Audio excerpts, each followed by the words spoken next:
Hello, Object Show friendos. Hope you're all doing well, taking care of yourselves, feeling awesome, or as awesome as you could possibly feel. And if you ain't feeling too awesome, I hope you feel more awesome soon. Yes, Mikey back with another episode of Object Show Roundup. Yes, there's a lot to go over today.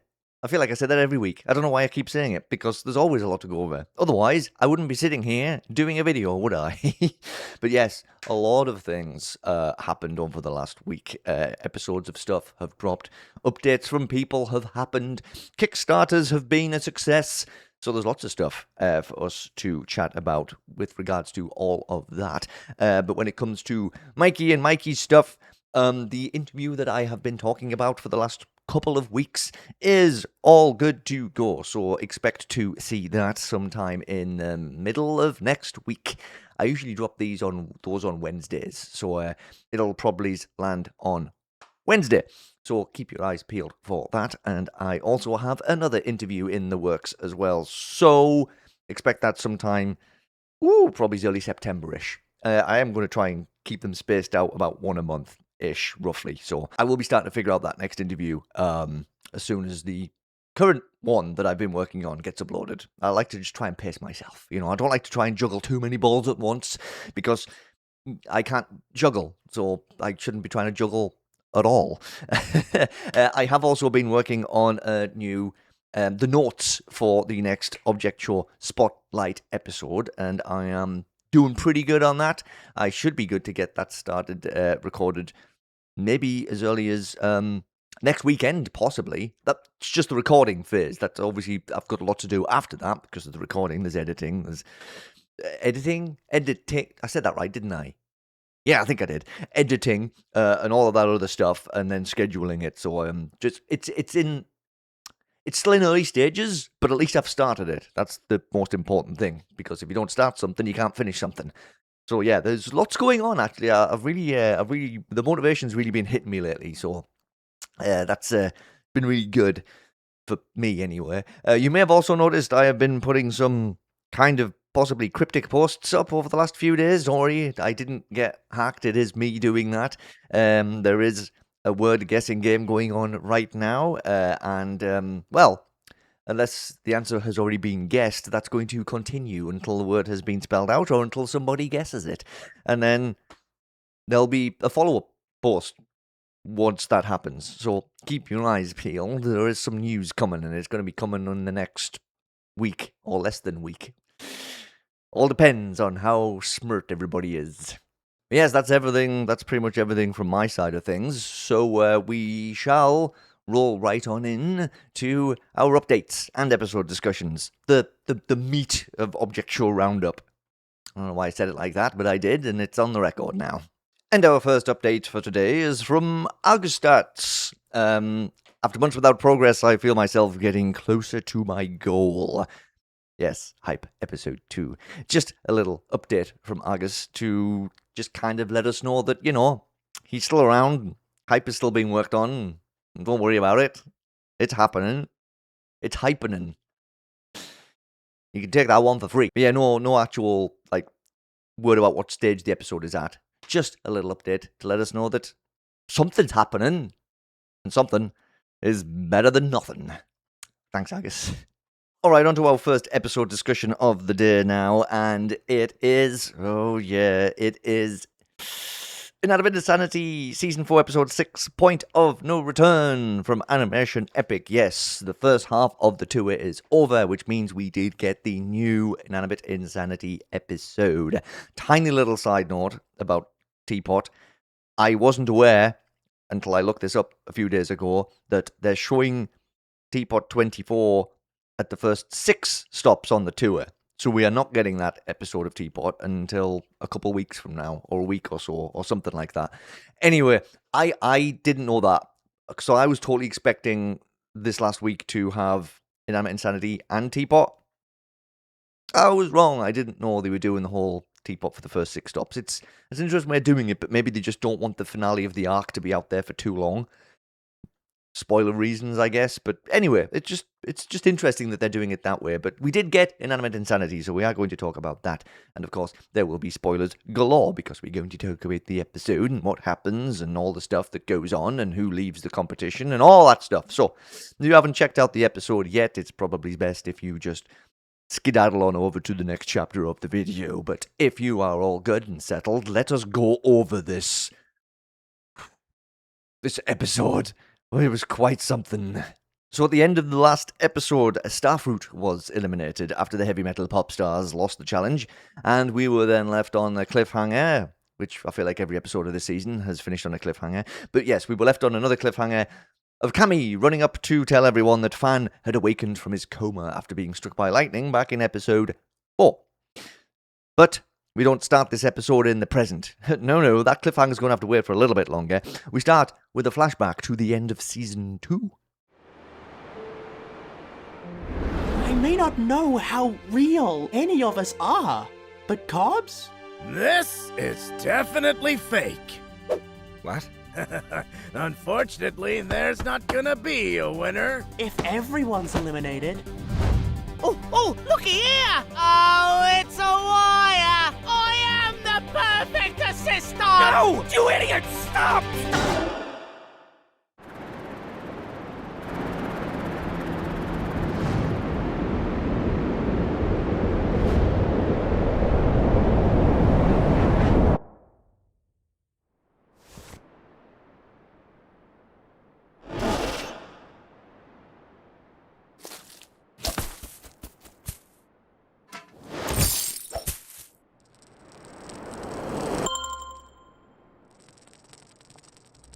Yeah, I'm gonna need backup. Start tracking my location. Just enough support to escort us out of here. At least those little demons are gone. It's about time we leave this cursed island. For good. Oh, now, something like that happening? I can see how that would make me tag not entirely trust this bunch of objects.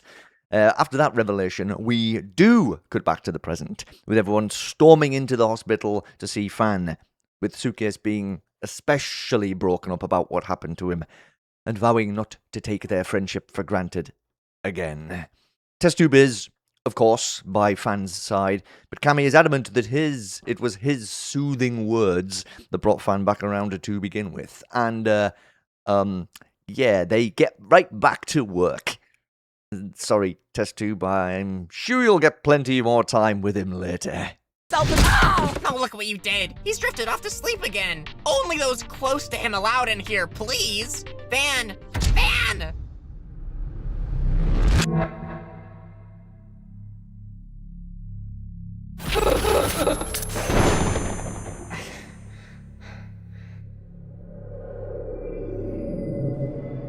Hey, I can't see. It's you. Look, I'd love to chat, but my show is on. I see you were a fan too. What do you mean, were? Oh, this show just gets really stale. It's corporate slop now. What does he do to me? Huh? Nothing. We stop him, actually. Then where am I? What did you do? What did you do? Oh, why are all my dreams so angsty? They're coming for you. By tomorrow they'll be here. Get out. Get out!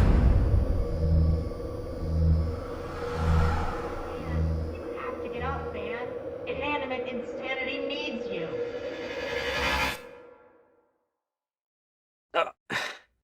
What's Inanimate Insanity? Alright, so from that dream we can tell that Fan is definitely suffering from just a teensy little bit of trauma after that lightning strike. And when you come close to death like that, then, yeah, it's gonna stick with you. Especially since, you know, there's no recoveries anymore. Did we mention that during this season yet? Yes? A million times, just so we're all super aware? Okay, good. Because I'm sure it's gonna keep coming up. Also, at first, I thought the amnesia bit was going to be the challenge. Like, make Fan remember who he is. But, no. No, it's just Fan being Fan again, as Test Tube consults the game Bible, which clearly states, in the event the game's moderator awakens from a coma, it would be to everyone's benefit that all involved parties participate in the amnesia trope. Typical Fan. And of course, nobody else had a clue about this, which pleases Fan immensely. Okay, it's good to know that the mischievous side of him hasn't vanished. I do just want to highlight one specific amnesia-solving plan that Soap throws out while everyone is panicking, though.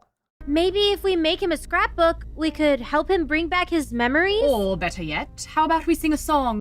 Scrapbooks? Memories?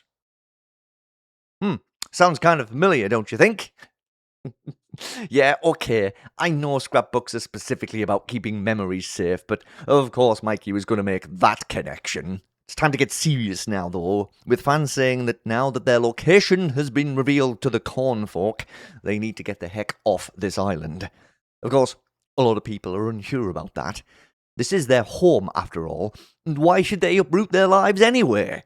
Fan, you gotta figure out a way to make this happen. Alright, well, fine. The next challenge is to come up with somewhere else we can go. If that helps get everyone on board with protecting their lives, then sure. We need out of here by sundown. Ready, set, go. Sorry, is this for real? Or is this also part of the trope? Ready, set, go! So, do we have an update? Yes, Guava's touring with a new band that's selling out stadiums, and not that it matters, but I suspect botting was involved. You can't possibly think that's what we meant, idiot! I have an ego problem! We all have to leave the island as soon as one of the teams figures out the right plan. In the meantime, everyone should start packing up for our departure on Bodhi at sundown. Let's get a move on.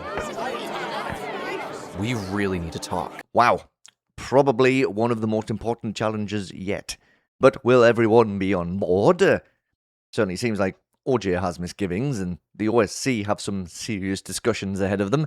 And Fan also has some serious discussions to have with more than one person. Starting with Poppy, who asks about me tag, and Fan says that they're too dangerous to bring along with them, even if they do regret giving away their position to the Cobbs clan. Poppy understands, but clearly doesn't take the news well. Alright, let the packing up and the planning out begin. Starting with the thematic cats, who along with Bomb and Tissues, who are helping to pack things up in the restaurant, go on a tirade against me for not exactly having their best interests in mind when creating them and their environment. Of course, not everyone around here is a Mephone hater. Boy, you're not all trying to badmouth Mr. Phone again, are ya? Mr. Phone wasn't trying to make you all feel lousy or excluded. He just didn't know any better. I think Toilet has a point. Stop undermining me! What? In any case, we all definitely have our fair share of traumatic memories here, but also some good ones. Speaking of, Mike, would you mind coming with me? Let's do it. There they go again. Don't you trust her by now? She just asks so much of Mike. Taco is grieving! You wouldn't understand. But grief doesn't absolve you of criticism. If it did, then I wouldn't be able to tell you to be better. Okay. How about I whip up some grub? You know, a good meal can solve all problems. In fact... Ah yes, Toilet will be a staunch Mephone defender until the end. And hey, he has Flory on his side too. Even if he doesn't actually realise that. And we got some more juicy Soap Mike Taco drama as well. I really do hope these three can figure out how to all get along with each other.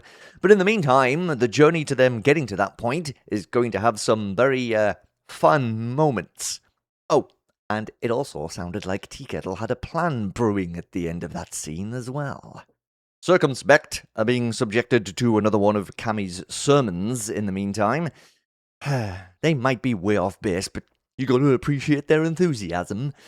Well, okay, you don't gotta appreciate it, and the majority of the rest of Cammy's team sure don't.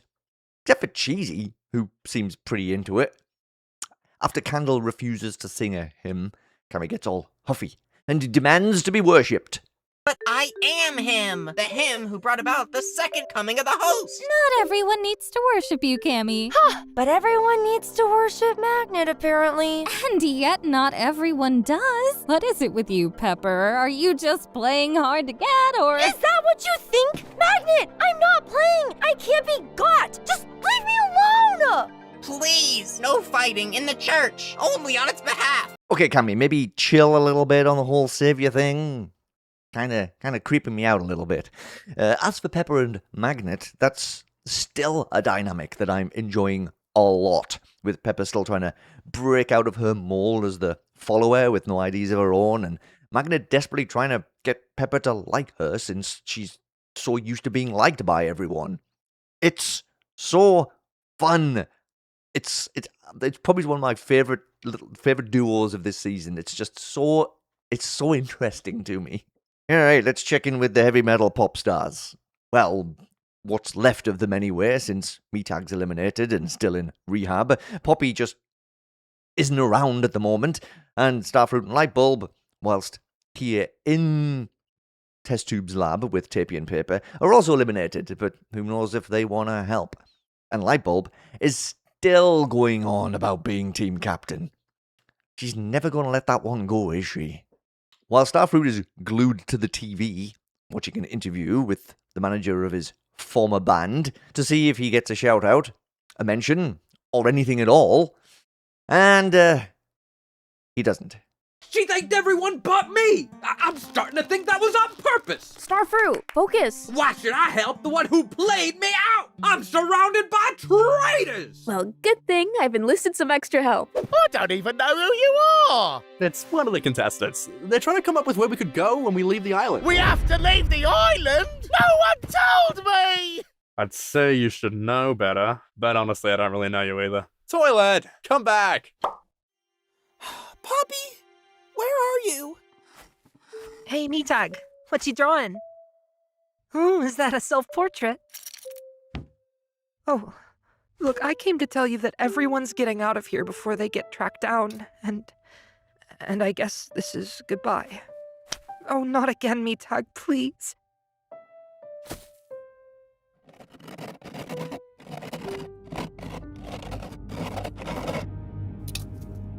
But why? Yeah, heavy metal pop stars aren't looking too together in this challenge. They could be well on their way to losing another member by the end of this one. And hey, we do know where Poppy is now. Trying to say goodbye to Meatag. But Meatag isn't ready to let them go quite yet, it seems. No more of that conversation quite yet, though, because we haven't checked in with Go Big or Be Last yet. And Box is trying to hunt down her diary, which was swiped by Mike in the last episode. Speaking of Mike, just where did Taco whisk her away to earlier? I appreciate you indulging me, Microphone. I just wanted us to come back here one last time. Where we first met? Well, technically I had been stalking you for a while before this, but that is the sentiment, yes. It's crazy that literally no one knew about us, and now we're just so out in the open. That's the other reason I brought you here. Without all the sneaking around and the secret strategy debates, I fear we come off a bit... healthy? I was going to say boring. So we're here to reignite the spark? Microphone, I knew I could add value as a conniving manipulator hidden away from the rest of the world. But without that, I'm nobody special. You do realize you could use that intellect of yours for things that aren't malicious schemes, right? I theoretically could, but I truly do not know how. There's so much in that conversation that just seems to drop little hints at this being a, relationship and not just a friendship. Things like Taco taking Mike back to the place they first met, and Mike calling what they have healthy, but Taco feeling like it's boring, and reigniting the spark. Maybe I'm just projecting, but those choices of words and actions just stood out to me. Anyway, after that, Mike hops up on the stump and announces that Box's diary actually has ideas on where to go if she ever ran away, which is kind of sad, actually, that she was thinking about doing that. And Mike suggests using one of those ideas for the challenge. Taco questions that, though, saying that Box's diary isn't their resource to use. Interesting. Back at the hospital, Bot is helping Fan as he has a go at walking around, and when they stop so he can take a break, he asks if Bot likes having him around, which is quite a heavy question. Of course, Bot says yes, straight away, but Fan encourages them to be honest.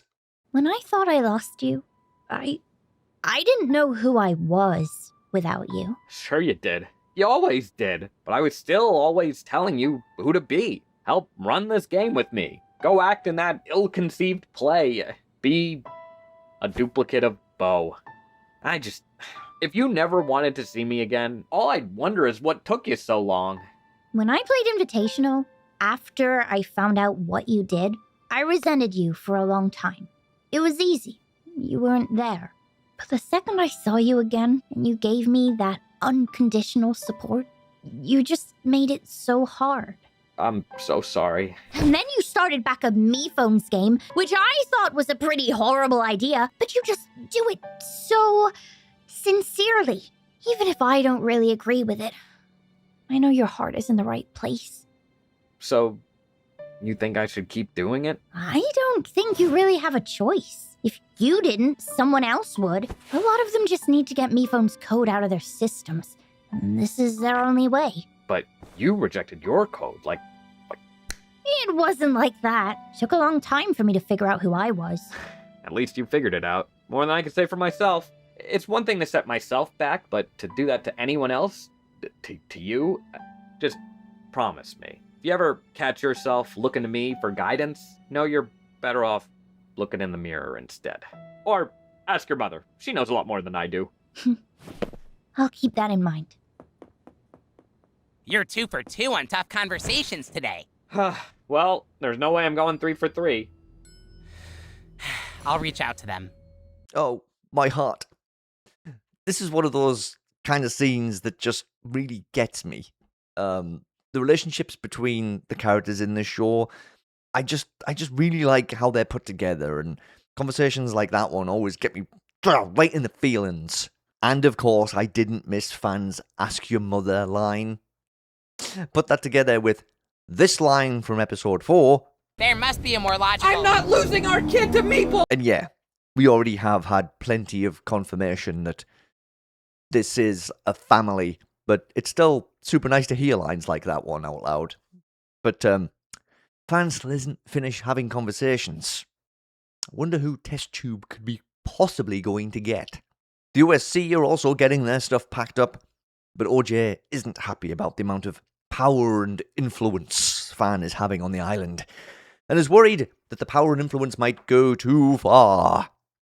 Cabby understands where he's coming from, but honestly believes Fan only has the best intentions for everyone, despite being low-key annoying sometimes. OJ still isn't convinced, though. If we don't say something now, we're going to regret whatever it grows into later. I'm going to talk to him. Fine. Well, maybe you can talk to him about becoming the new 3rd OSC member, because I'm staying here. What? Suitcase? Why would you ever? Just think about it. Or have you all already forgotten about him? I have to go. What would the OSC even be without you, but with Fan? Cough? Cough? Oh, just the thought of it makes me sick. No, Suitcase, don't let it be cough. Tissues will have a field day. Now, who could she possibly be thinking about when she mentioned him before leaving, I wonder? Yes, lots of loose story threads dangling around in this episode, and we keep hopping around, leaving us hanging. Sneaky, sneaky. Jack then pops down to Test Tube's lab to ask if the heavy metal pop stars need any assistance, and Tippy literally begs for help. Huh. How's Jack gonna react to this display? See ya. What? Are you that uncomfortable at the thought of being wanted for once in your life? Yes, but also, if you need assistance that bad, then that means you're losing. I'm not boarding a sinking ship. So, we'd be remiss not to mention any of Guava's past work. Oh, here we go. My time to shine. Well, while Guava prefers to focus on the future, I think it's only fair to mention how much she hates one of her past collaborators. And who would that be? Oh, he wouldn't want to be mentioned. Yes, he would! All press is good press. From every angle I'm denied! How could you, Guava? Sorry, I was just laughing out of revenge on her behalf. It's a personal thing. Don't cut it, though. Wow, Jack. Actually terrified at the thought of being needed by someone. He's a complex little menace, isn't he? He's definitely got some character growth to do, and I'm kind of curious to see where he ends up as the season goes on, because, he hasn't really changed too much yet. At least he's stopped putting people's lives in danger, except his own. As for poor Starfruit, he's really gone through the ringer in this episode. What is Melon's deal anyway? Do we have a new villain on the horizon here? If not, then either way, they have a pretty awesome evil laugh, so they could definitely look into potential evil avenues if they're not doing that already. Back with thematic cats, and Tea Kettle needs baseballs all to a tram so they can convert it into something new. Obviously part of whatever Tea Kettle's plan was from earlier. Baseball isn't keen on the idea, even though there's not going to be any more tours. Soap steps in to try and sway him. Everyone's holding on too tightly to the past. We made a society. We can make a new home somewhere else. At least let me drive it one last time. Of course. Ha-ha! You'll never stop my denial! You know I had to leave this silly baseball moment in. We haven't seen much of him in this season, so I'll take all I can get. So anyway, Tram acquired. Now can Magnet acquire Pepper's friendship? Pepper! Come on, let's work this out! No! Everyone else falls for your blatant pandering, but I'm not getting fooled by your cheap tricks! I'm not just a follower! Who said you're a follower? That was my code. I'm sure of it. Just let someone else lead me through life. Not anymore, though. I need to be able to function alone. I think I understand. So you hate me. Oh, you're so manipulative! No, I'm not putting on a show here, Pepper. I just care how you feel. A show? Well, if they want a show, we'll give them a show! I helped! Okay, so Magnet might not have broken through Pepper's tough exterior quite yet, but she did inspire an idea. I love how happy she is to have helped as well. So cute. She really is growing on me more and more as this season goes on. I totally wasn't sure about her at first, but yeah, I'm coming around to her. Go Big or Be Last is still trying to locate Box's diary and Goo's receipt collection. But maybe not trying to find that quite as much, though. And anyway, they're having no luck. Spiky asks Box why she can't just remember what she wrote down, which is the good question, but it's a good question with a good answer. I wrote it down so I wouldn't have to remember. You think I want to dwell on thoughts of running away and leaving everyone behind? You felt that way? I'm sorry you're going through that. But you know, we wouldn't be in this mess if you didn't feel the need to leave all your thoughts in some journal instead of just confiding in someone you trust. Diary. And, well, Suitcase is really busy these days. I meant me. Me. Oh, but I don't trust you, though. I told you, I'm the only one who recognized you were just a lifeless body. That's gotta count for something. That wasn't out of empathy, though. That was out of cynicism. You just happened to be correct. Fine. But I do have a lot of respect for you, though. You completely changed everyone's view on who you are. I'm sure you could do that too, Trophy. What? Why would I? I'm a delight. You know how a little bit of time can bring people closer? We're further. Oh, poor Box. She's using the diary as a way to get negative thoughts and ideas out so she can just let them go. And poor Trophy as well. Feel like he really is trying to be a shoulder to lean on here, but Box isn't ready to give him that kind of time yet. Which is, it's also fair. Everyone needs time and space to figure these kinds of things out.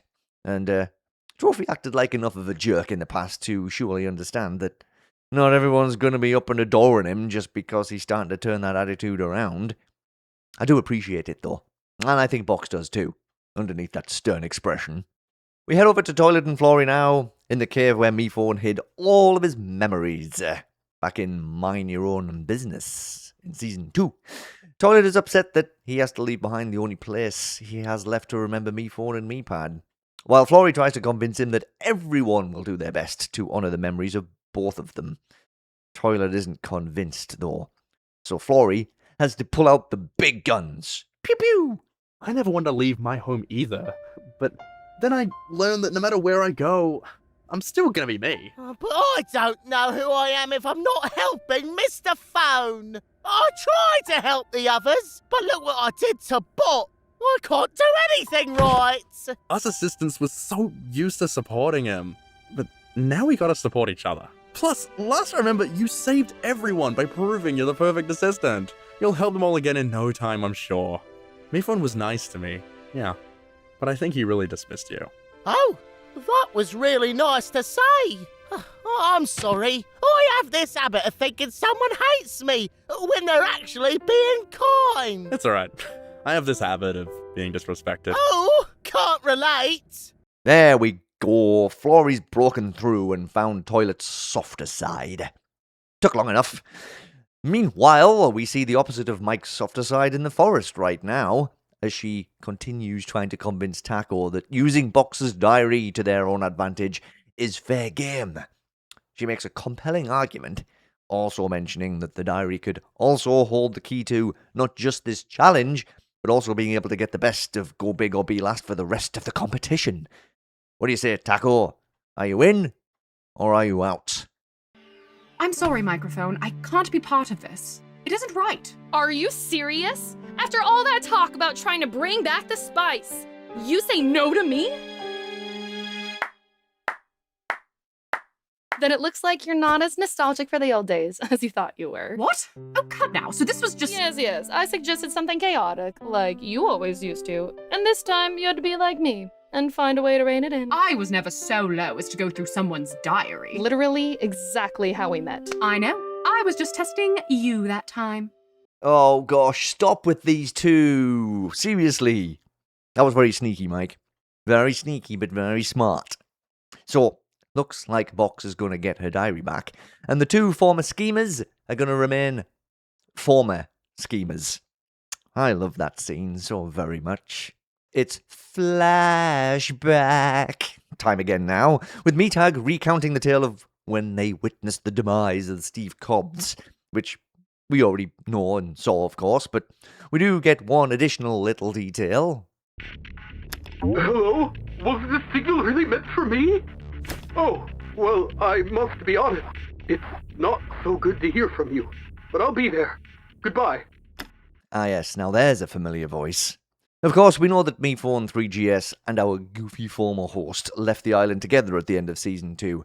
That's just a little bit of extra for us as to how he ended up on the island. After recounting that story to Poppy, Meatag scratches a dire warning into the calm down corner. I mean, they killed Cobbs because he was going to kill all of them. And I still stand firmly on their side in this argument. And at this point, a lot of them might not kill so readily. But I feel like some of them would die for each other. Which, I still feel that's going to happen in this season at some point. As much as that pains me to say. But Poppy says that they're different, though. And, they're nothing like Cobbs. And that everyone here understands that. Or at least, Poppy hopes that that's the case. Meatag isn't done with that stick, though. Meatag tapping into the fact that none of these objects can think for themselves, since they were all created by someone else. I'd also argue that they've had a lot of growth since those old days, though. I guess they just need to prove that. Oh, come on, Meatag. More ominous graffiti? Okay, well, maybe that's also true. They were created to be silly contestants on a silly show. But look at what they've done since MePhone left. They built a whole society. They're trying their best. At this point, Paper turns up and tries to get Poppy to get ready to leave. But Poppy says they're staying behind, thinking that everyone would be more comfortable that way. Paper apologizes for the way he acted before, but Poppy's adamant that they're staying put because they couldn't live with themselves knowing they left Meatag in danger. That's when Paper comes up with something. What if Poppy can fix this? Before we find out what that means, though, Van is having the, hopefully, final difficult conversation of the day with Apple and Marshmallow. And, of course, they don't want to leave their ghost friends in the mansion behind to face whatever's coming, but Fan presses them, saying the ghosts will stay ghosts, but if these two get killed, they'll be gone forever. Just as another reminder of that fact. Another one. Apple's upset. But Marshmallow, well, she's even more upset. That cursed game had finally ended. But you had to bring it back. Everything was perfect! No, it wasn't. Certainly not for everyone. And actually, you know what? It wasn't for anyone. You talk about how we all need to move on from the show, and yeah, well, we're all still living on the set where it was filmed, aren't we? No! Me phone can't define what this place means to us. But he defines the game? Where do we draw the line, Marsh? Is it all tainted? Are we all tainted? Well, good news. We don't have to answer these hard questions because we need to leave anyway. So, say your goodbyes. We set sail at sunset.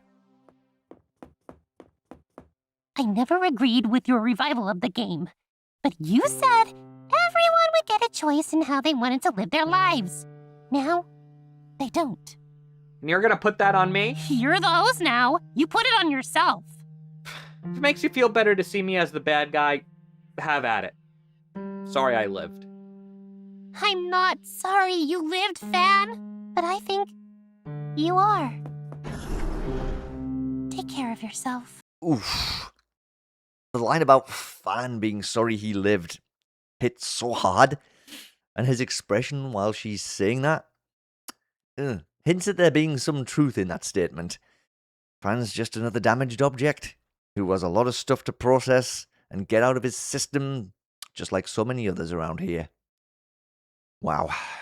Over at the mansion, Pickle is saying his goodbyes to Knife, and they share a nice little moment together before another harder goodbye gets underway. I'm going to stay. No, you're not. I already made up my mind. You'll be killed, and they need you. I need you. Yeah, I got the title of winner, great, but I couldn't have defeated Cobbs without you. Yes, I helped, but you're more than capable of leading them on your own. Besides, you've got your special club. It's not special. We're just figureheads to make everyone else feel secure. And you will. When I met you, you were always letting your alliance do whatever they wanted. You couldn't do anything without their approval, but you don't need anyone's approval anymore. So don't just go 'cause I'm telling you to. Go because you know it's the right thing to do.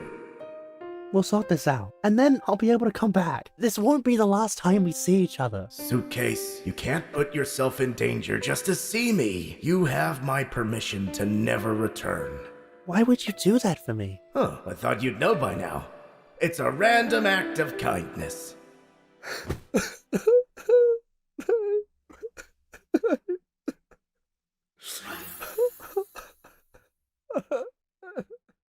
Come on. This episode has too many of these moments.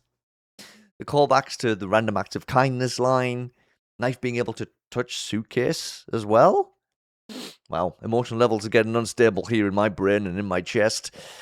I wonder if Knife being able to touch physical things despite being a ghost is going to come into play when the corn folks turn up. Maybe he's going to do some punching. It's been a while. Poppy has opened Meatag up back at the calm down corner, but they aren't sure which wire needs to be cut to disable the tracking device. Anyone here know anyone who knows anything about wires? I know a guy. Let me see the wires! Oof, you got a whole bouquet over here. Here we go. It's, oh no. What is it? It's this one in the middle right here. You cut that and you lose the trickety tracking. But they also... Can't live without it. You're right. I'm sorry I couldn't be of more help. No, you did help. You kept us from making a big mistake. Oh, that's good. Usually I just keep making big mistakes. I should have known it was too good to be true. There's nothing more you can do, Poppy. I'm not leaving them alone, Paper. Just go. I promise, I understand. Let me see if I can borrow something. Well, that seems to be that. Unless whatever Paper is going to get can magically fix everything. However, the challenge is over, so I guess that's something else that will have to wait, as Fan gets set to judge everyone's ideas for where to go after they quit the island. But first, he never did get to see all of the cool gifts everyone made for him when he was in his coma. First, the party at the restaurant. Ta-da! Wow, what a touching display of... You wrote the wrong your. Oh, well, it's the thought that counts. Yes, and clearly not much thought went into it. There, I fixed it. Wonderful. Anything else? Honestly, that was probably the best one. Sweet. Well, we have to get as many laughs in as we can before we say our farewells to this familiar old place, right? Now let's get to the judging. And since Box hasn't got her diary back yet, it's down to Sparky and Bonesaw, who have been raving about their amazing idea the whole time. So what is it?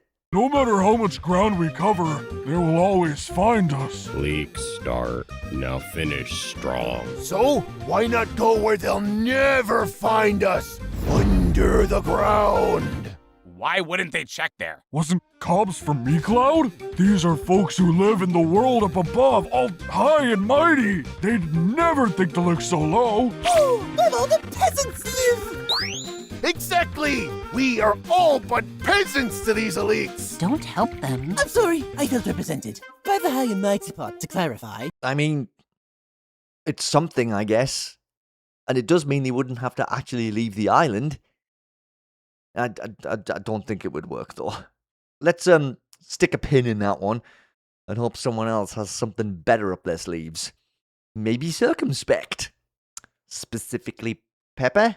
Since Cammy had this idea to take credit for something they had nothing to do with, Nihilist! I realized, why don't we all take credit for something we had nothing to do with and put on a little show? The reason that friend of Cobb's wants to track him down is because she thinks something bad happened to him, right? So what if we went to MeCloud and assumed Cobb's identity? Ooh, I call playing Cobbs!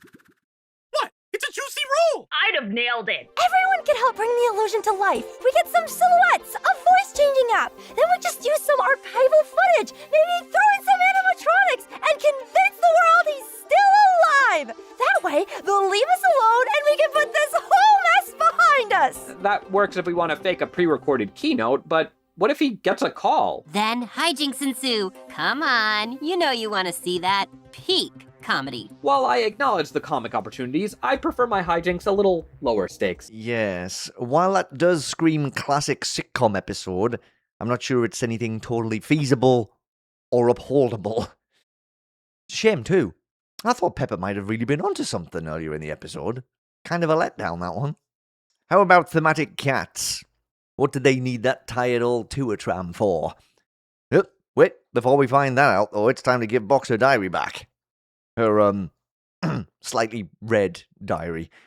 But so it's fine, she doesn't need to know that. Right, okay, now on to the idea. I figure, let's take this shindig on the road and start a traveling food truck. Oh, will the menu be the same as Reality Restaurant? Do you want it to be? No.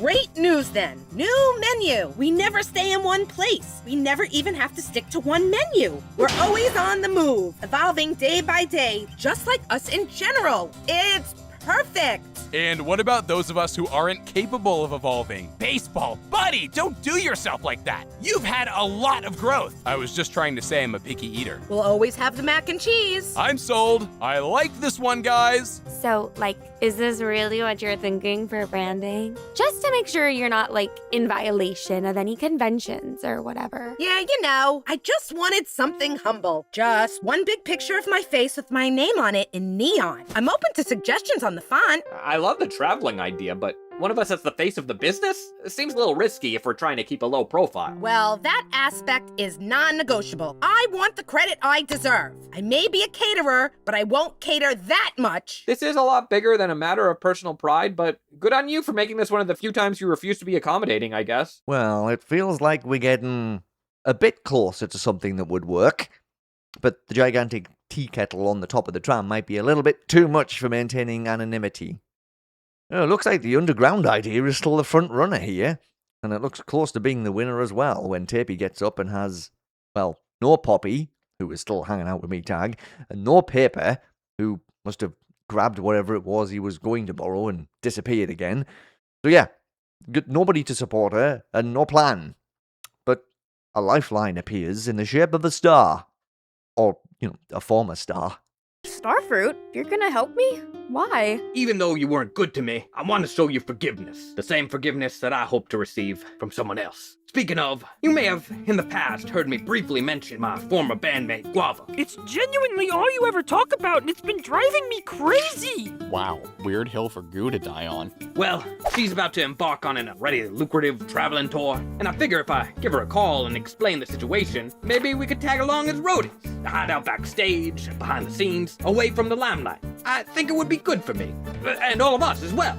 Wow, it's mobile, it's undercover, and it's a little familiarity to hang on to as we venture off into the outside world. I think a touring concert is just about the most fun way you could ever go on the run. That's 1 point for you, Starfruit, and I didn't think it was possible, but one long-awaited win for Team Heavy Metal Pop Stars. What? Bet you wish you were on the sinking ship now, huh? Last place, though, I gotta say, circumspect. I mean, I love a big swing, but that's about the nicest thing I could say about a huge miss. I'll see you at elimination. Hey, so that's why we saw so much spoiled lemon stuff in this episode. That side plot sure did pay off. And the gang's going on tour. Huh. This is a really fun direction for the story to go, even though it does mean a lot of big changes for everyone, and now there'll be 2 stories going on. One on the tour, and one back here on the island with Poppy, Meatag, and the ghosts.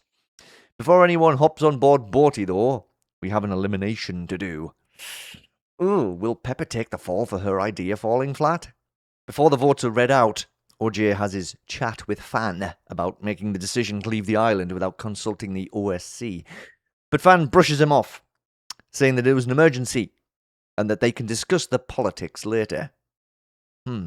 Maybe OJ wasn't wrong when he talked about Fan gaining too much power and influence earlier in the episode. Well, the vote reading can begin now, and since nobody decides to spin the wheel, we can get right on in. 5th contestant voted out. Hang on! Paper! Poppy! There you are. Your team actually won, if you can believe it. Starfruit's just gotta make a call, and then you can meet us later tonight. That's great, but we need to talk.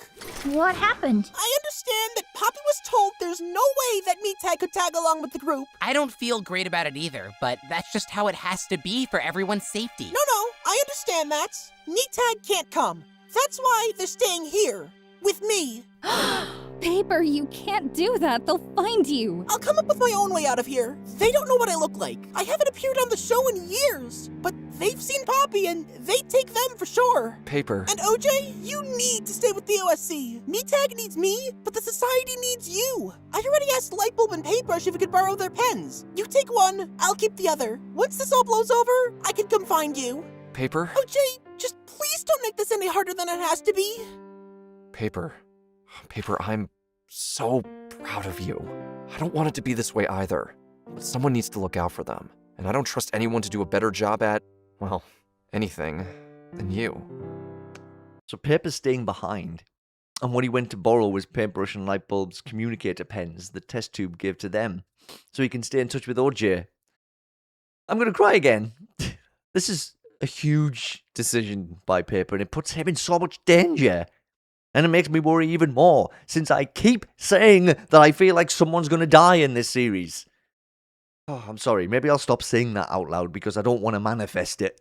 So with that, Paper is eliminated from the contest, and Test Tube and Fan realise that the game worked. Paper has discovered himself. It also means that whoever was going to be eliminated is safe. For now. I wonder who it was going to be. Well, it was pretty obviously going to be Cammy, who determines that being saved by Paper, a creation of MePhone, was divine intervention, and is cooking up another sermon. Well, at least that'll keep them busy on the journey ahead.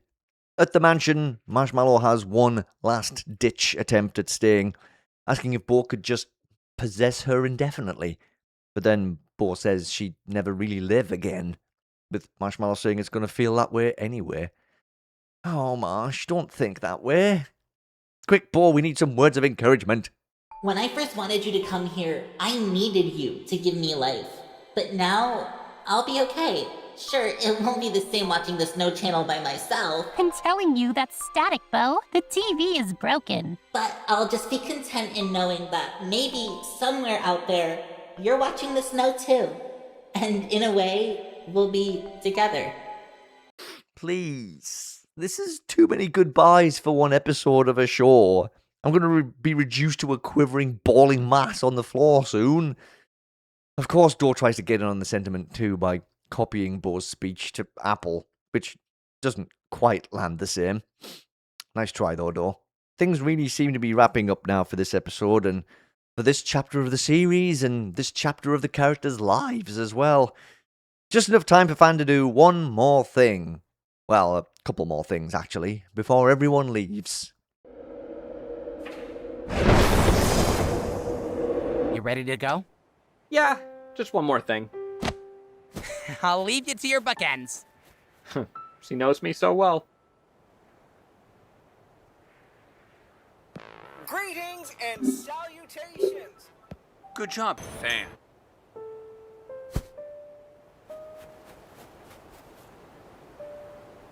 Ugh, the trauma from being struck by lightning strikes again.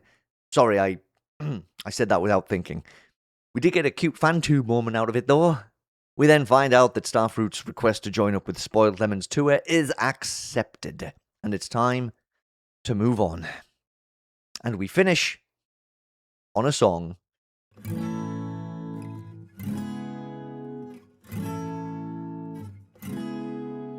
We were made to stay right here. The path ahead seems so unclear. I don't know when I'll see your face again. We're hitting the road, not what we planned. I only hope you understand. But this is not the place our story ends. Goodbye.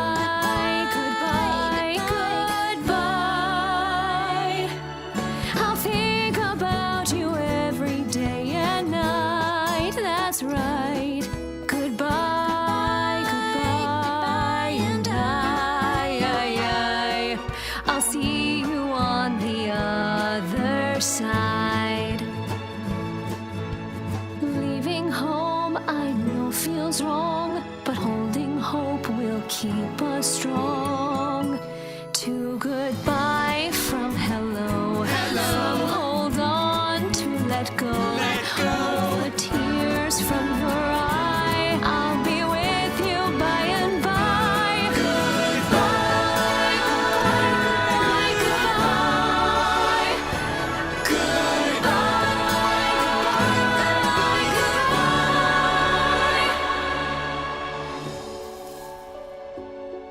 Did you hear that?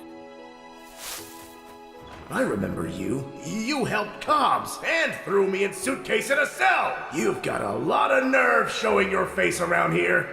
Then again, I guess you don't have a face, just a corporate logo, which is even worse. They just lost their creator. And so did we. We'll find a place for you somewhere. Don't make us regret it. Goodbye, goodbye, goodbye. Goodbye, goodbye, goodbye.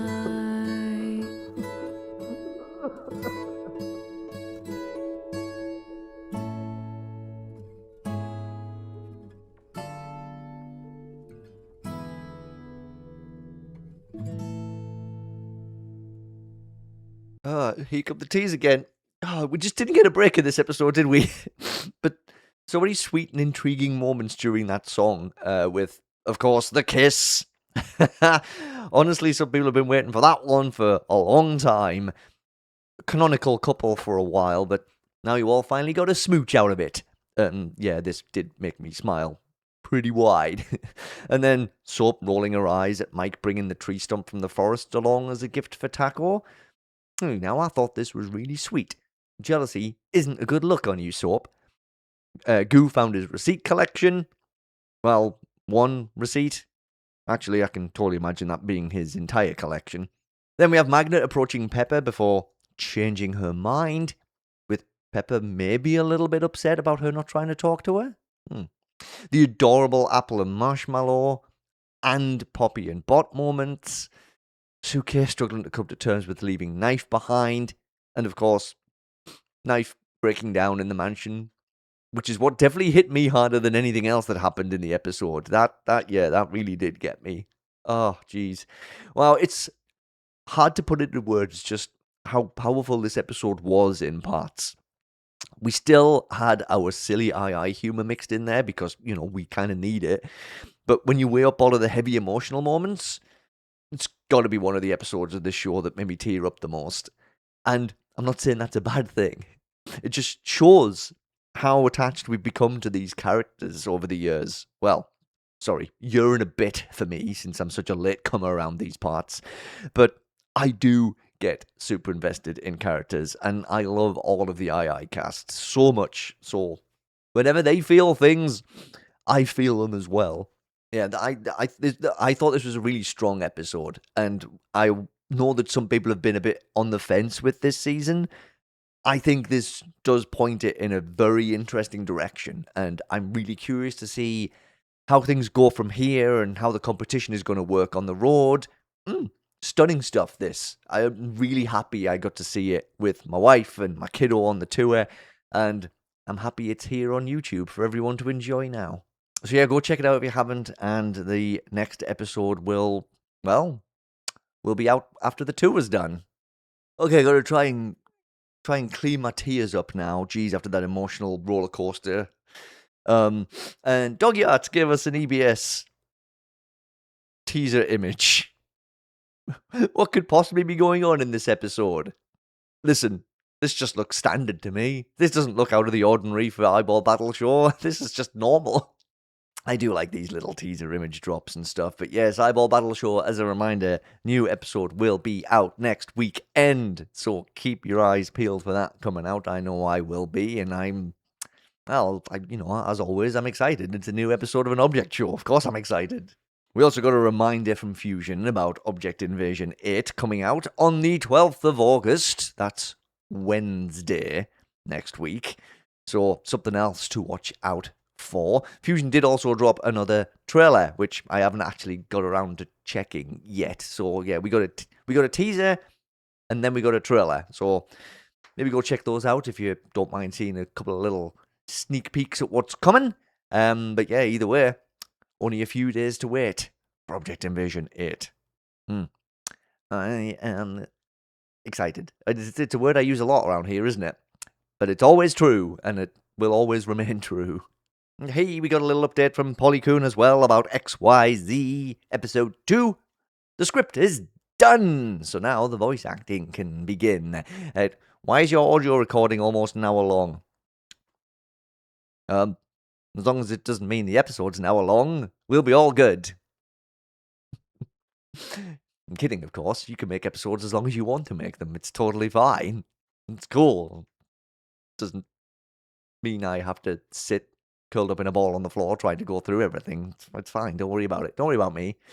Don't worry about poor Mikey. It's all good. No, this is cool and exciting. Good luck with the VA work, everyone. Okay, over to another new episode now, and Sacri dropped Bean Show episode 9 on us over the last week, and it's called I'll Miss You. Oh no. Well, it's definitely not going to be another emotional roller coaster, this one, is it? Surely not. No. In the last episode, as a reminder, Birthday Cake was the contestant who was eliminated, and Fungust. Such harsh eliminations in this show. Anyway, before we even get started discussing anything from this new episode, there is spoilers are coming. Of course, we're going to talk about the episode and who gets eliminated and all of this stuff that goes on in between that. So, yes, if you don't want to be spoiled on the episode, then again, just hop on over to the next chapter. Maybe only for now, though, because if you watch the episode and then want to listen to me have a little waffle about it, then you can come on back. If you want. All right, let's do this, shall we? We do start the episode off a little bit lighthearted, thank goodness, with 3 of the 4 members of Bacon Bread just chilling out together. Paper Towel Roll Jr., Gatorade Cap, and Vitamin C. Junior calls them a classic trio, but Gatorade Cap is like, are we? I don't know anything about Vitamin C. So Junior announces that from now on, they're all best friends, and throws out his favorite color, which is blue. Hey, same as mine. And Vitamin C says its favorite color is green, which is also Gatorade Cap's favorite color. Wow, team bonding. Yay! Vitamin C already has a best friend outside of its team, though. Rock, from Team Larry. Yeah, friendship across teams is always nice to see in competition shows, especially ones like this, where you need to find as much fun as you can before being eliminated. Glasses then turns up and takes Junior with him, leaving Gatorade Cap alone. Yeah.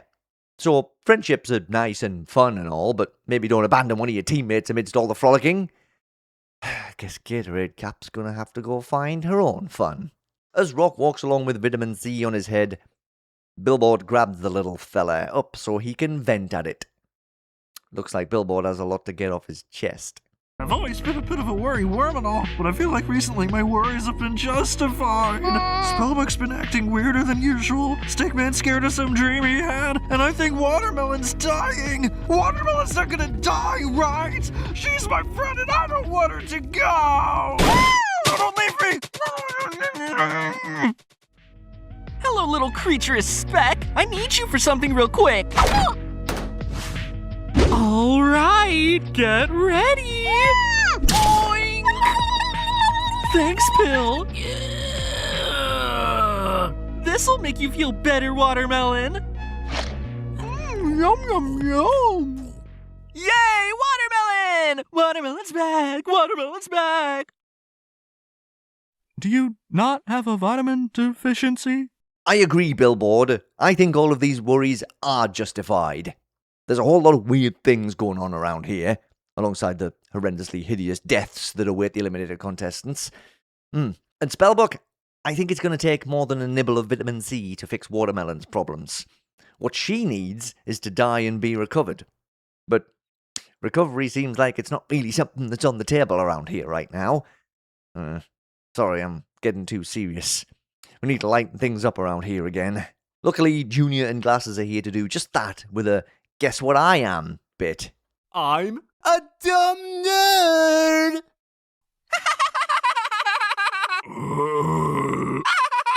Dude, we're hilarious! Let's go make more people laugh! Hey, Whiskey! Guess what I am? Birthday cake. He's a nerd! You need to stop that right now. Ah, well, 1 out of 2 ain't bad, I guess. And let's be honest, I don't think Whiskey's going to be in a laughing mood for quite some time after losing birthday cake.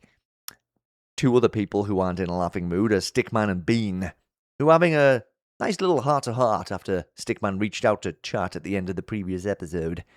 Stickman's struggling with things, and isn't even sure if he's actually a nice guy like he always claims to be. Listen, man. Stickman, it's hard to be nice all the time. It can weigh you down. As long as you notice yourself not being nice and rock back from that, that's the best you can do. Well, trying to give advice to a fictional character. This is where Mikey's at in life now, I guess. Bean feels the same way, saying he just can't help but snap at everyone sometimes.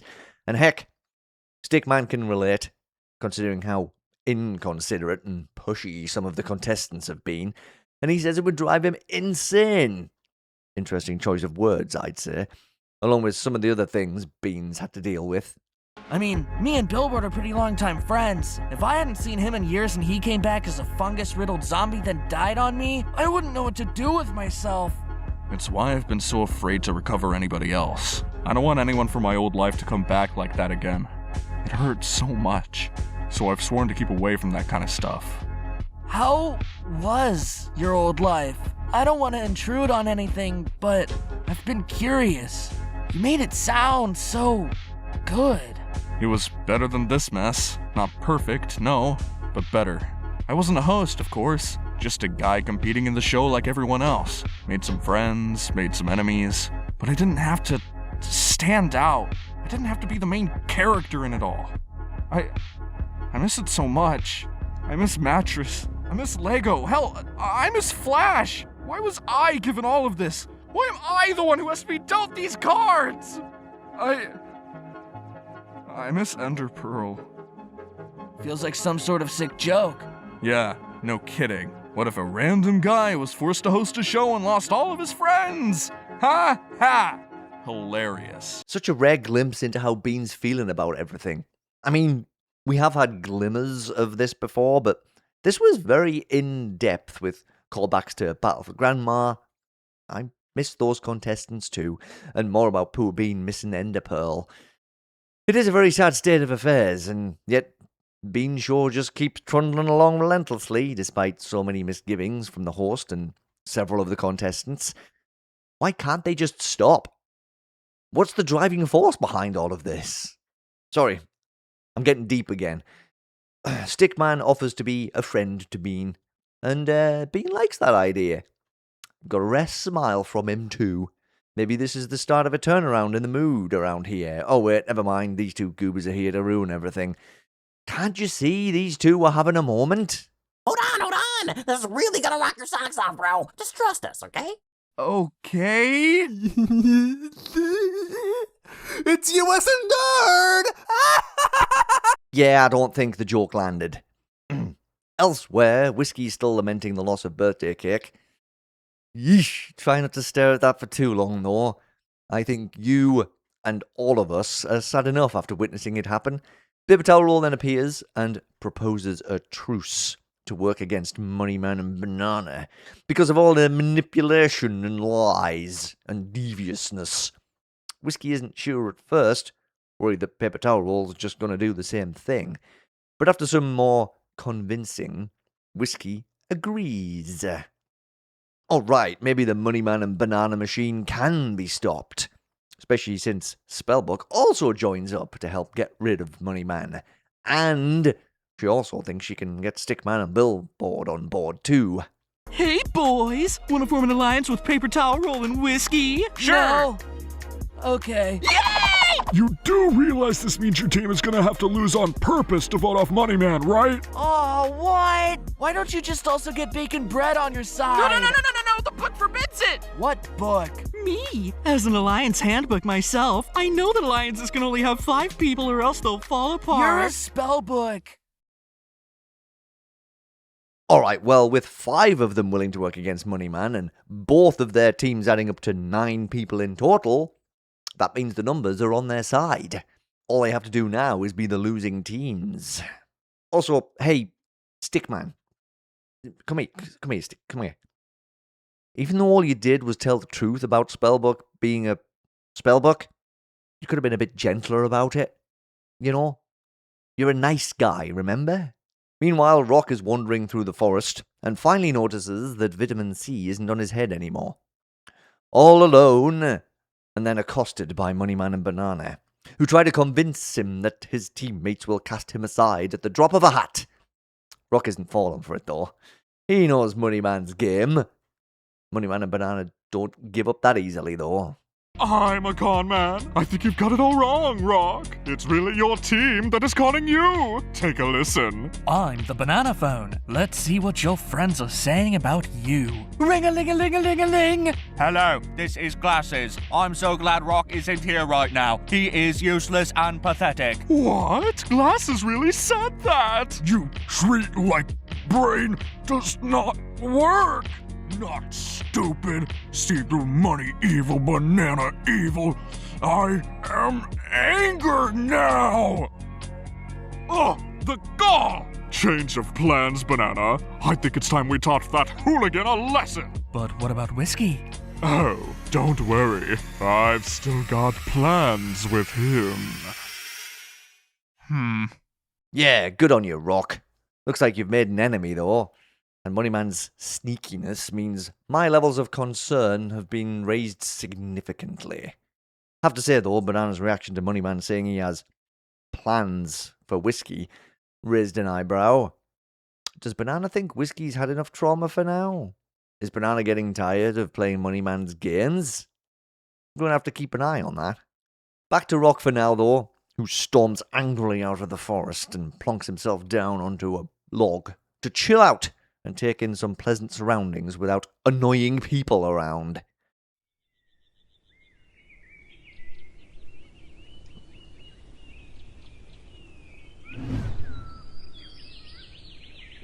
Calmness. Mind. I enjoy the nature when I am not tasked with being me. Friend, you back? Like sitting at tree make me calm happiness. Does tree make you calm happiness too? Yeah. That good. Oh, what a fun pair these two are. The relaxation time is cut short, though, as Paper Tower Roll Jr. zooms in to ask if Rock has seen Bean anywhere. since he kind of stormed off after the nerd joke earlier. Yeah, it definitely didn't land. I was starting to feel happy again for once, and you all came in and started belittling me! I can't deal with this right now! Ah! But hey, no worries. I guess Bean took enough time to cool off because here he comes now. Huh? Hey, man. Sorry for calling you a nerd. Are you alright? It's time for the next challenge! No. Hold on a minute here. Each team is going to have to build a shelter. It doesn't matter what kind of shelter it is, just as long as it can fit a person inside of it. Who's the shelter for? Huh? I mean, these are for somebody, right? Like last time? These are for fun. Well, but you had us build cages a few challenges ago. This just feels like the same thing as that. Did I? Bean, are you feeling alright? Yeah? What are you on about, Stickman? I don't know. You're just acting weirdly normal right now, especially after our talk. What talk? Stickman, sometimes you say the silliest things. Very funny, Bean. We had a whole conversation earlier. You're kinda holding things up here, dude. We gotta start the challenge. Okay, sorry for holding you up. Now everybody, go! This isn't the first time we've seen Bean be all forgetful, and I'm still trying to wrap my head around the cause. Is it willful forgetfulness?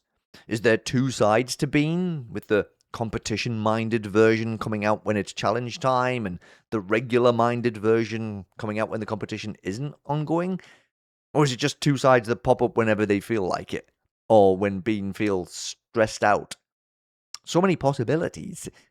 Or maybe there's like legit just two totally different Beans. Like he got split into two. I'm sure there's some interesting theories out there.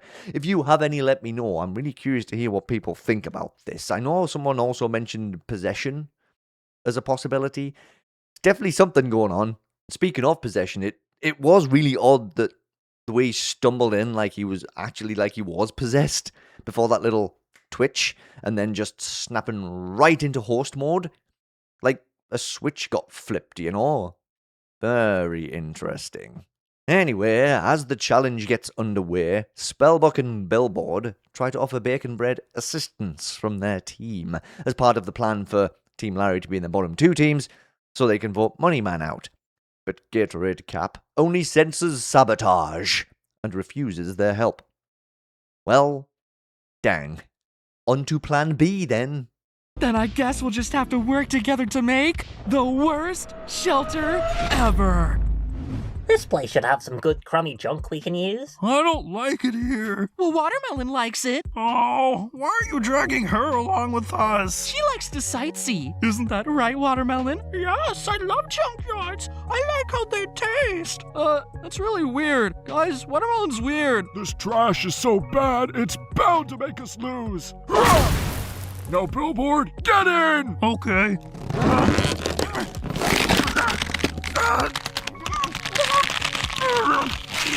Guys, it still has to be a shelter. Just a bad one. This is a shelter! It's my new home! Stop playing in the trash, Billboard. Oh. Guys, I think Watermelon might actually be dead. We have a box II situation. I repeat, a box II situation.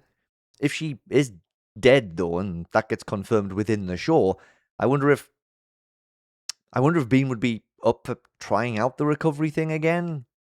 Potentially? I mean, it's not really fair for Team Larry to be down a member that way, is it? As Team Larry hunt around the junkyard for some sort of useful, but not too useful building materials for their shelter, they stumble upon... Oh hey, there's a door here. Maybe we could use this for our shelter. Hey, it's a Grandpa clone. Callbacks to Doors Galore from Battle for Grandma, which is why this skeleton was underneath a door. Not super important to the plot, but a fun little reference. That's our second callback to Battle for Grandma in this episode. Anywho, the terrible shelter building continues. Yeah, that looks pretty horrible, I have to say. Good job. I mean, bad job, Team Larry. And Whiskey. Bacon Bread are really getting into the shelter building. They have a blueprint and everything. Looks like they have big plans, which is good, because if that alliance between Paper Towel Roll, Whiskey, and Team Larry is going to work out, these guys need to win the challenge. So, what exactly does this blueprint have on it? So, what do we got here? Well, I was thinking we could put a plank here and then a board there. Okay, but what about like a window or something here? It's a bunker. How would that work? I don't know. I bet that blueprint is so cool. You could come up here and see if you wanted to. Nah, I'll do it later. Can we put a beanbag in the bunker? You just read my freaking mind, bro. Rock, you think you could do some heavy lifting for us? Oh, what? Where'd he go?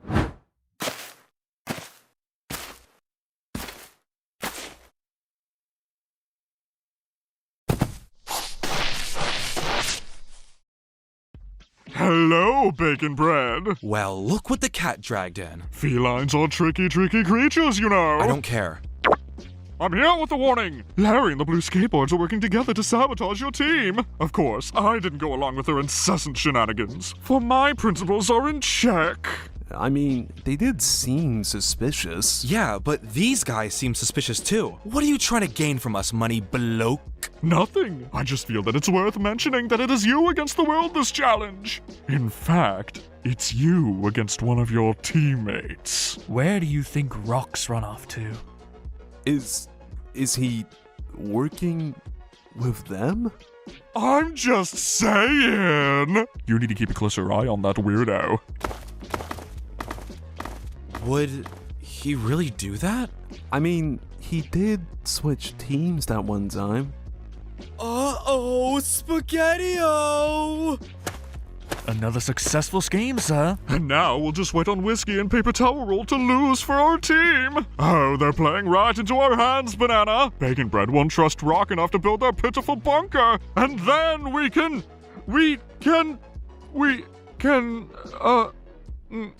Are you alright, And sir? then we can win the whole competition! Oh, of course. And we can use Larry's leeching off of our team to our advantage. Money Man! The deviousness is so devious. So he's completely aware of all of the plans being made against him and has made a counter plan involving ensuring that Rock ends up on one of the losing teams so that the rest of his team, along with Team Larry, can't gang up on him. Wow. What a tricky trickster. Speaking of Team Larry, their shelter is starting to look a bit too good. Looks like Stickman couldn't resist doing a nice job since he's such a nice guy. Whiskey then throws him right off his stride by complimenting his work, which triggers something in Stickman, and he yells at Whiskey. Jeez, little old wouldn't hurt to fly Whiskey doesn't deserve that. Billboard interrupts and tells Whiskey that Stickman's been acting all weird since he had that dream with Whiskey in it. Guess Billboard just wants his normal old Stickman buddy back. So it's time to face this head on. I don't want to keep watching my best friend act like some petty jerk. Jerk? But I'm what? A nice guy? Why don't you start acting like it? I'd stick with you through thick and thin because you are my friend. But how do I know you'd do the same for me? Because as of late, I felt like you probably wouldn't. So no, I'm not gonna tolerate this any longer than I already have. Billboard, I didn't realize. Don't make me beat you up! You're right. I'm sorry about that, Whiskey. That dream I had, it meant something to me that made me upset. But I shouldn't have put that on you. It's all good. Oh, wait, really? Yeah, I have weird dreams all the time. Sometimes they make me mad myself. I mean, just the other day, I had a dream where you stole my lucky horseshoe, but I just knew that it was a dream. I think you're a nice guy, Stickman. This competition's just wearing you down a bit. It can do that, you know. Yeah, I suppose so.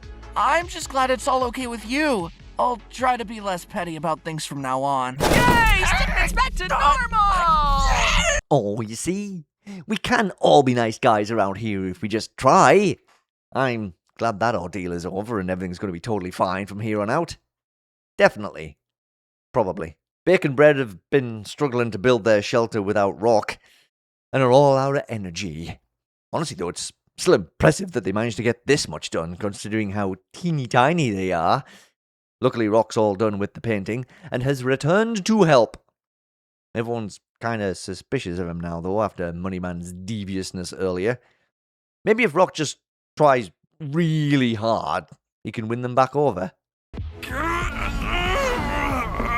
I help. Cap!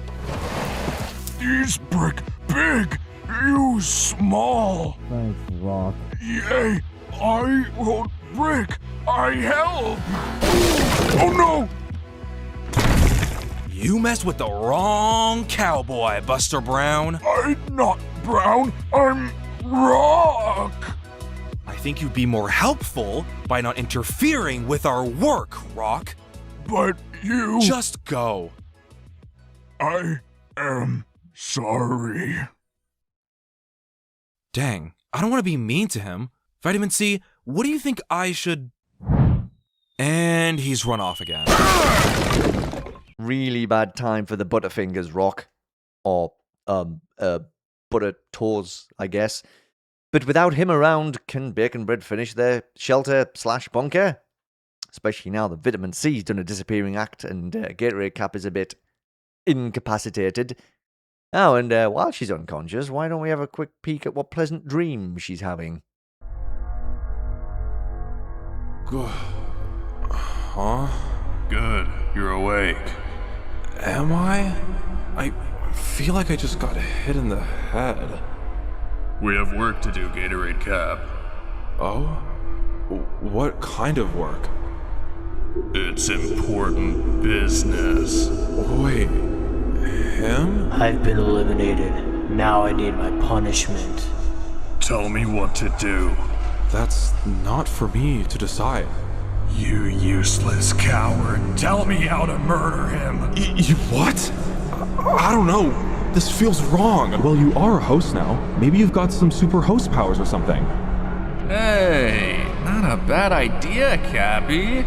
This is what I deserve. No, hold on here. What are you about to do? This isn't gonna be pretty. I think we should go. Hey, get off of me. I need to know what's gonna happen to him. I need to know. I need to know. I need to. No.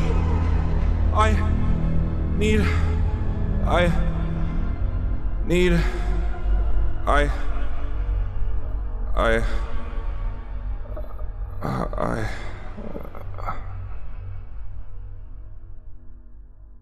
Oh, well, callbacks to the very first episode and the very first elimination. Cap, you know what happened, don't you? Ugh. The trauma keeps on hitting in this episode, doesn't it? Gatorade Cap then comes to, and we hear Bean announcing that the challenge is over. So, how much work did Glasses and Junior get done while Gatorade Cap was out for the count? So, like, nothing got done then. What were they even doing? I am an idiot and the plane is crashing down. We just made a sentence! I'm Yes! gonna throw up. Sorry, he's just really fun to hang out with. I'm just disappointed. All right, Bacon Bread, show me your shelter. Well, it's a hole. Not really a shelter, though. We know. Okay, well, yeah, not great. Guess we'll move on to Team Larry. Listen, I'm super happy that those two have gotten so close. It's a fun friendship. But now you guys are probably going to be in the bottom two teams. You know that, right? I guess friendship wins this time. As long as you both survive the elimination.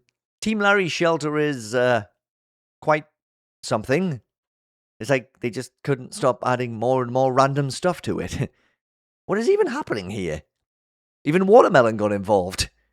Probably an involuntary involvement, but hey, she's helping. Kinda. I wonder what Bean's gonna make of this.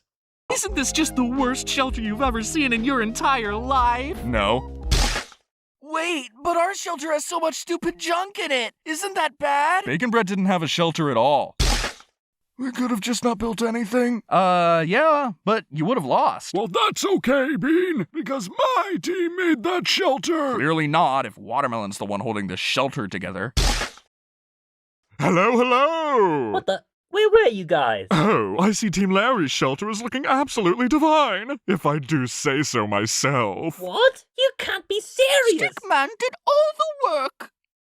Oh... All right, looks like the elimination this time is between Bacon Bread and the Blue Skateboards. Get to voting.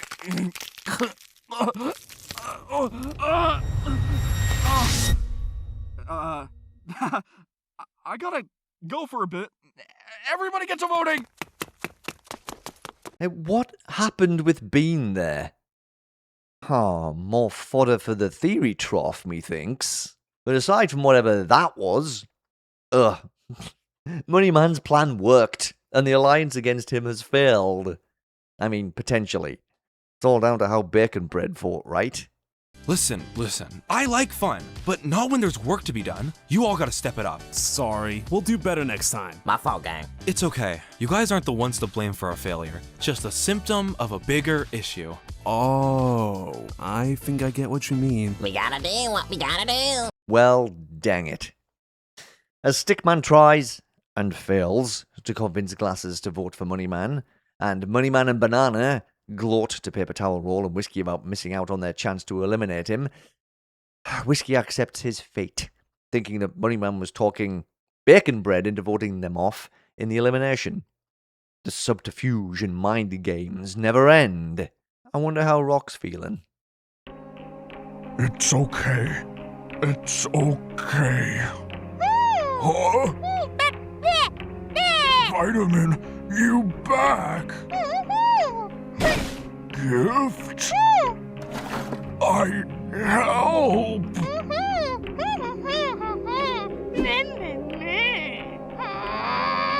Dollar make mad at me? Can't stop them. No one not listen anyways. Nobody listen to Big Dumb Rock.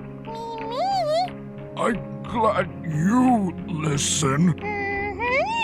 It's hard for those like us who don't do good talk, but when have each other, it okay. Yeah. It's okay. Oh gosh, my poor heart. Again. Object shows really are going to be the death of me. At the elimination, everyone's apparently been waiting for an hour when Bean suddenly appears.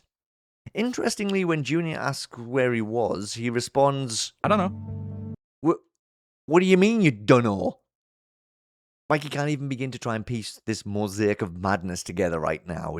Let's just get this elimination over with. Only 2 people were voted for this elimination. Rock and Moneyman. Wait, what? Oh dear, what a surprise! One person got 5 votes while the other got 4. Rock, you're out. Thanks for playing. Rock? It all fell into place.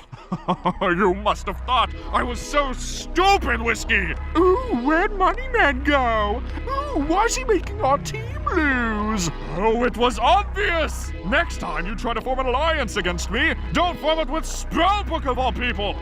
Huh? Did you get a random person out just to spite me? Well, he was also mean to me. Blink, blink. I can't believe this. I was ready to go. Well, Rock, you know what this means. I know. Vitamin. Death might scary, but I'm more ready when have support. Thank you for being friend.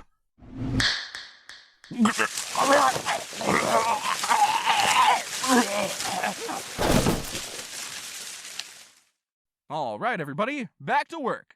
You all want to get some pizza later? Dude, what? So, not only did Moneyman have Whiskey on a rope this entire time, he also got someone else eliminated for the kicks. The most villainous of villains. I feel terrible for Vitamin C. Rock was its closest friend around here, and I wonder how things are going to go in the competition from here. I mean, team dynamics are going to be real interesting as well, with Paper Towel Roll and Whiskey surely not willing to work on any challenges with Moneyman and Banana in their team. Maybe we'll see some changes to the teams in the next episode. Can't even think about the next episode yet, though, because we're not quite done with this episode. Rock has some parting words for his friend. In my last moments, I thought of what it was that frightened me so much about death. It was not the act of dying, for I have felt its graceful touch before. Perhaps it was the pain of the act that shook me to the core. But once the pain subsides and an utter nothingness takes hold, the thing that truly scares me about death is that I'll miss you. Please. Dang it. Never in a million years did I imagine I'd be sitting here crying so much over a rock. Oh, jeez. Honestly.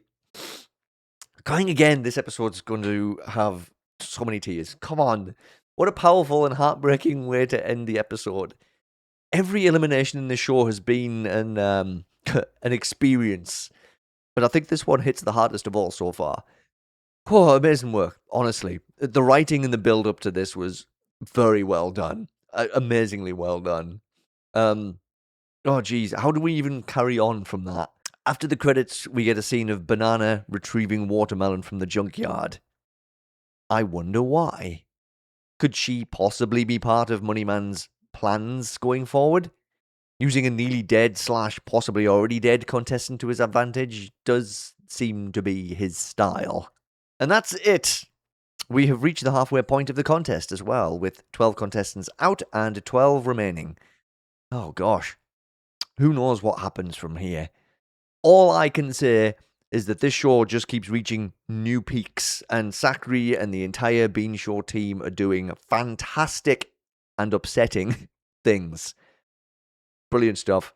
Really, really excited to see what happens next. And scared, of course. You gotta have that balance. Excited and scared. Alright, we got another update from Trinitine regarding assets. Here's another set of before and after images of some assets I updated. Still working towards finishing up all the designs of Sempiternity before moving into the animation phase. But I will say, the animation phase is soon. I'll try to release a sneak peek of the episode following the animation phase.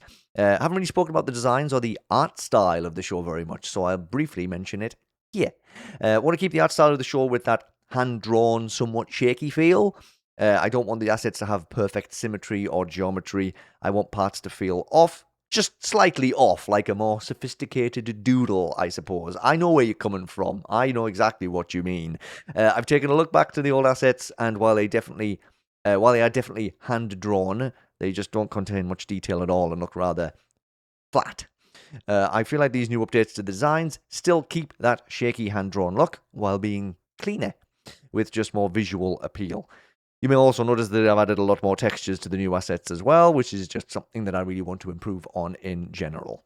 I'm glad I can go back and really just redesign some of the assets that personally I feel really needed them, as well as being able to add more personality to the designs too. Thank you all for being so patient with this project. I really try not to be such a perfectionist about some of these things, but personally I feel really proud of the new designs. So much. Expect to see the rest of the character redesigns too. I was also thinking of making some video to get to know the characters. Let me know if you'd like to see something like that. See ya! Yes, I already commented on this. I did say it would be really cool to have a get to know the characters video. That's not something you see very often, and it just would be a cool little introduction. Because I know first episodes of shows usually do the run-through of characters and stuff and introduce them all. But sometimes I feel like that can detract from the episode a wee bit. I mean, obviously you do still have to get to know the characters. It's something you have to do. But sometimes it just feels rushed. Sometimes it's like, well, super quick introductions, but you don't really get to know much about them personality-wise. But you do as the show goes on, obviously. But I just think it would be a cool little idea. Just a little video, just introductions. He's this character. He's what they're called. Even that stuff. Just to give us a little bit of a boop, going in, right? That would be great. I think that would be a great idea. Anyway, let's take a look at these assets, shall we? Yes, of course. I've got them lined up, don't you worry. All right, here's the first 4. I think I really like all of them, and honestly, the befores aren't really too bad. They're pretty good, the befores and the afters, but really, you can see the improvements and the changes in the style for sure.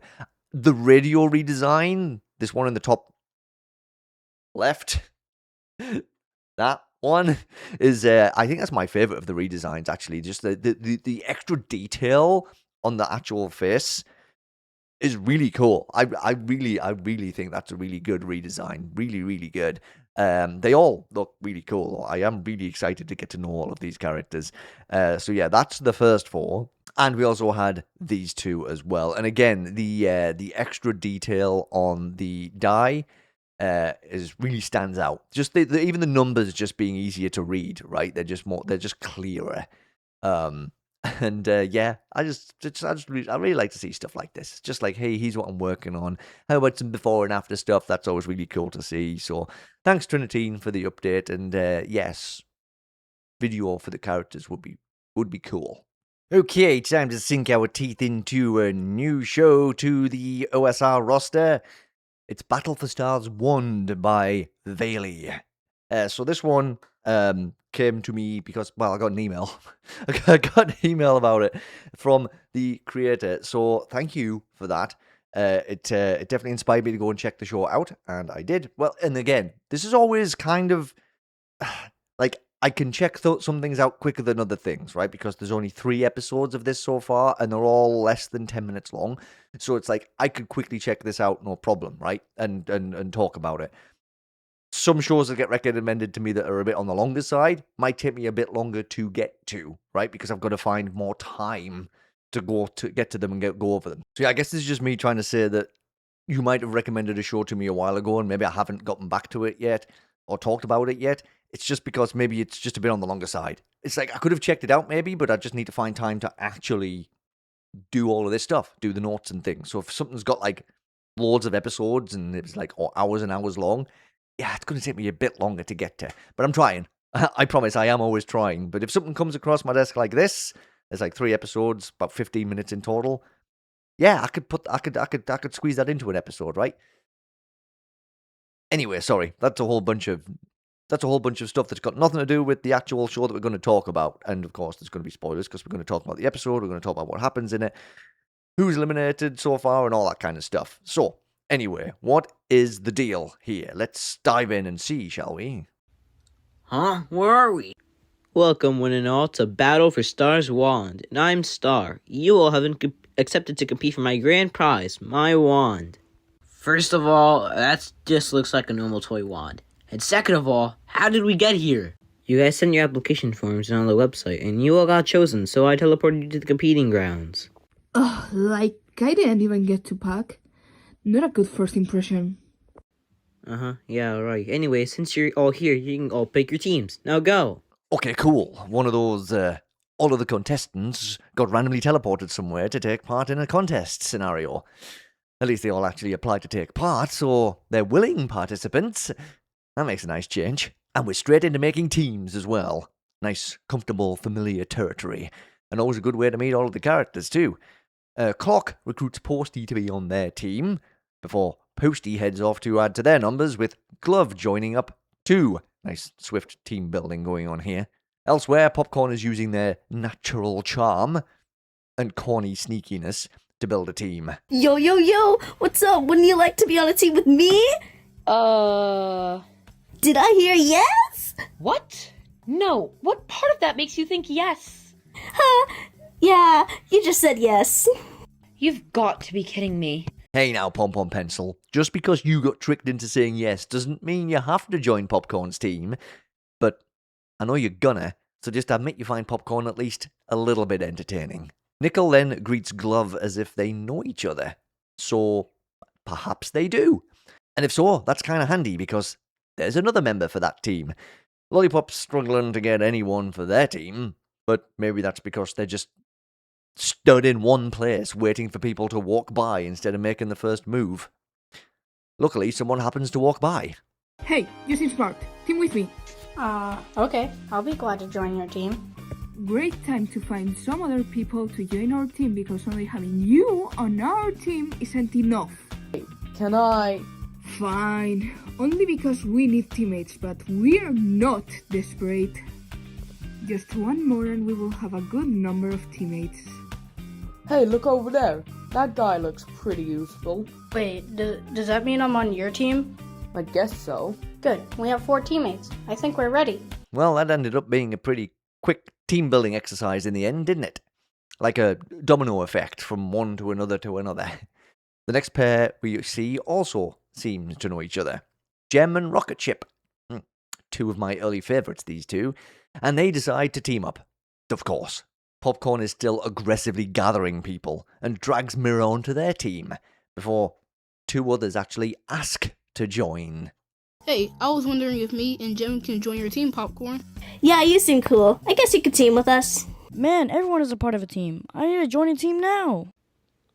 Oh, hey, are you looking for a team? Yeah, I have no one to be on a team with. Well, you can join our team if you like. Wow, really? Thanks.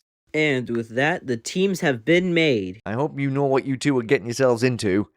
And how nice of Glove to give Water a team to be on. Very kind. Right, now the teams are all put together, it's time for, you guessed it, naming the teams. Let's see what fantastical monikers these guys come up with. All right, everyone. We need to have a good team name. Are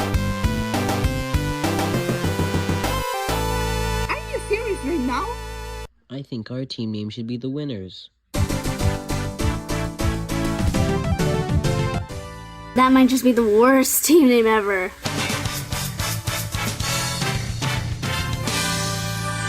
Are you kidding me? That's going to be one of the quickest and most efficient team name sessions I've ever seen. Alright, let's remind ourselves of who's with who here. We have Good Team Name, which is made up of Lollipop, Calculator, Milkshake, and Trowel. Then the Winners, made up of Glove, Water, Nickel, Posty, and Clock. And finally, Worst Team Name Ever, with Popcorn. Great job with the team name there. Pom Pom Pencil, Mirror, Gem, and Rocket Ship. And by my reckoning, that's 2 teams of 5 and 1 team of 4. Bit of an imbalance. We'll see if it makes a difference. But maybe we won't find that out quite yet, because Star announces there'll be no challenge today. I guess being teleported to a random place unexpectedly and meeting a whole bunch of new people and making teams and picking team names would be quite exhausting, so it'll be nice to have a rest. Just kidding. Today's challenge is called Freeze Frame, where one member from each team must pose for a picture taken by their teammates. When I say go, you will only have 3 seconds to get into a position. That sound good? Well, actually... Great, let's get started. Star, you jerk. But, I suppose a fun photo-taking challenge isn't going to be too taxing on everyone. So, who's got the best presence in front of a camera? Pom Pom Pencil definitely thinks they've got what it takes for the worst team name ever. But Popcorn is determined to be centre stage. And Pom Pom Pencil decides it's not worth the argument. Friction. You better hope your team doesn't lose this one, Popcorn. Nickel volunteers to be the model for the Winners, and Calculator is up for good team name. Let's get snapping. Alright, now that everyone has decided who goes in the photo shooting will now take place. Alright, let's review them one by one, starting with Worst Team Name Ever's photo. Wow, Popcorn, I gotta say, this looks really cool. You guys are safe. Heh, told you guys. The Winners, you're up. Let's take a look at yours. Nickel, your pose isn't really unique. It's just you lifting up one of your legs. But doesn't it look good? Sorry, Winners. You guys lose. I'll see you at the elimination tonight. It's alright. You gave it your best shot. At least try to do some kind of unique pose, will you? Hey, I don't have any arms, so my poses are kinda limited here. Good team name, you're up. Let's check out your photo, shall we? Calculator, love the pose. Good team name, you are officially safe. Alright, Winners, I will be seeing you at the elimination tonight, while everyone else is safe. This is a bit of a minor thing, but Star really shouldn't have said who was safe and who was up for elimination until all of the pictures had been looked at. Saying the winners were up for elimination before looking at the final picture didn't really make any sense. What if the picture of Calculator was blurry, or they ended up half out of the frame or something? Just a small piece of writing that didn't quite fit together there. But this was the first episode, and it was quite a while ago, so, Anyway, it is indeed the winners who are up for elimination, and Star points out How ironic that is. Honestly, though, naming your team something like that is just asking for trouble. And Nickel's the first one out. I guess since they were the one who was in the losing picture, there wasn't really any other option. Any parting words there, buddy?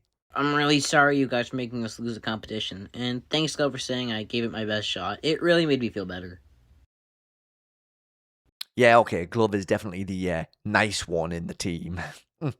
And that's all for episode 1, so we'll just go right to episode 2, which is titled Don't Fall on the YouTube upload, but during the episode itself, it's called Lilypad Panic. Honestly, though, both of those names do work, as you shall see. So, this episode kicks off with Gem getting their art on, when Pom Pom Pencil comes to check in on them. Hey, Gem. What you doing? Oh, I'm just drawing. Look, I'm in a drawing list. Wow, that looks amazing. Can I see it? Oh, yeah, sure. This is pretty good, but do you want to see mine? Sure. I'm wondering what you draw. Voila, my masterpiece. It's, very unique. I know. See you later. Gem, you can probably teach Popcorn a thing or two about drawing. You're pretty good at it. Oh, you see, Pom Pom Pencil can be nice to people. People who aren't popcorn, basically. I really did enjoy this little interaction, though. Getting to know the characters a bit better, you know, it's good, I like it. But of course, Star pops up to interrupt with today's challenge. Way to ruin a nice moment, you menace of a host. Alright, whatever. Just tell us what we're doing, Star. For today's challenge, it's a lily pad balancing challenge, where you all will be put onto lily pads on a lake where you will all must balance on them. You can jump on other lily pads because the lily pads gradually start to sink. First team that loses is up for elimination. So, everyone ready? Well, actually, I had a question about... Start! That's 2 challenges in a row where Star hasn't let people ask questions. Definitely getting those aye vibes when Paintbrush kept trying to ask things and getting ignored. I smell a reference. On to the lily pads, and Posty's feeling pretty confident since he's, apparently great at balancing on things. Clock makes him less confident, though, after reminding him that since he's made of paper, it wouldn't be super awesome for him if he fell into the water. Actually, it wouldn't be too awesome for a lot of these contestants if they fell into the water. Someone doesn't really care about how much damage might be done to people, though. Yo, I just realized that the winners are the most weakest team out of all of us. Glove has no arms, and the rest are very fragile, like Posty, Clock, and Water. We could easily take them all out. Oh, then, Sailor. Come here, Posty. Wait, what? No! The winners and good team name got one person eliminated from their team, so keep going. Hold on, I'm gonna try to get Water next. Wait, are we all just targeting on the winners now? I guess so. Oh, no. This is bad. Everyone's out to get us. Stay strong, guys. We can get through this. Behind ya! Ah! The only members left on the winners team right now are Glove and Clock. Let's see if they get out or if they gain the upper hand. Goodbye, Clock. It was nice knowing ya. I don't think you can get away. No. All my team members have fallen. I'm the only one left. Sorry, Glove. It's nothing personal. It's just part of the game. And with that, Glove has fallen, so the winners are up for elimination. I will see you guys at the elimination time. Alright, everyone, wow. Way to bully the winners. Amazing what competitiveness can do to people, huh? And I was just saying how Pom Pom Pencil has the ability to be nice to others as well. Guess it's all part of the game, though. I suppose. The winners have a tough choice now, though. Since everyone else ganged up on them, how do they even decide who to vote out? Water suggests Posty, since he was the first one to fall, and he's kind of fragile overall. Clock's not keen on that idea, but someone reassures them that it'll be fine. Clock, it's okay, really. Maybe I wasn't really cut out for the game. But Clock, it's fine. Don't worry about it. I actually kind of want to go home. Welcome back, winners. Hopefully you guys won't get too comfy here. It'd be a shame if you guys got eliminated next time. Please don't jinx it, Star. My bad. Anyways, it's time to read off the votes. First vote, Posty. Second vote, Posty. And the final vote and the second person to leave the game, Posty. Well, Posty, are you ready to go? Yeah, I'm ready. Goodbye, everyone, and bye, Clock. I'll miss ya. Maybe we can hang out after the show? Definitely. See ya. Aw, Posty, I'm sad to see you go. You were a really nice fella. Well, it seemed so anyway. Hopefully you and Clock do get to hang out together after the show. And I say hopefully because... Huh? Hello? Hello, Nickel. Big fan. You kinda look like Star. Listen, I just need some information out of you. What are you talking about? I don't even know who you are. You may call me Star Supreme. I hear you star in a reality show called BFSW. You have any idea where the host may be? You're not getting any information out of me. Yeah, we'll see about that.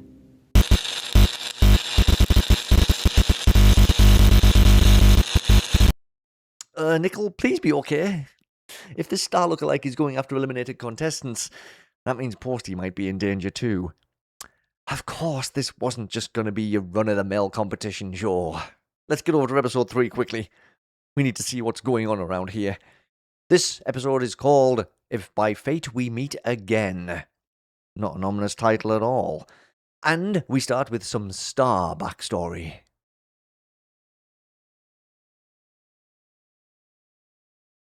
We really need to talk about how your performance is. Supreme made you with a purpose, and I know how strict he can get, or angry. You know, not everyone likes Supreme. Some of us are in the same boat as you. It just feels like he only acts this way towards me just because he created me and I'm below him. Listen, kid. You're real smart and everything, and I know you're capable of handling what he makes you do. I understand, sir. Thank you. Wait, Professor? Yes? Whatever happened to Nova? I'm not sure, to be completely honest. Just please, don't bring this up to anyone. Alright, I won't.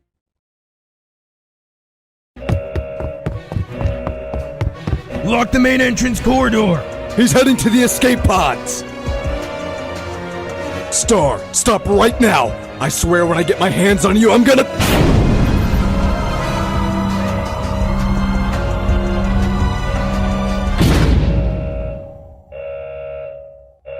Find him. Right now! So many questions. What was Star's job? Why did Star Supreme create him? Who's Nova? Why did Star run away? And why did Star decide to start up a competition show which would clearly attract a lot of attention? Okay, maybe that's a bit more of a light-hearted question, but how about this? What can Star's wand actually do? Perhaps it contains more power than we first thought. No time for all that right now, though, as we zip back to the present day and some of the contestants are worried about Star. Yeah, he looks a little bit worn down, huh? Also, holy character redesigns. Everyone's had a glow up for this episode as Mirror and Rocket Ship express their concerns for our poor, tired Star, along with Gem. Yes, really good redesigns. There was a 10-month gap between episode 2 and this latest episode, and a whole lot of improvements have been made for sure. The first 2 episodes definitely had their charm, though, honestly, and you've got to start somewhere, right? And I do love those first 2 episodes, but it's really awesome to see shows as they develop like this. Anyways, Gem convinces Star to go and rest up instead of continuing to burn himself out trying to think up challenges.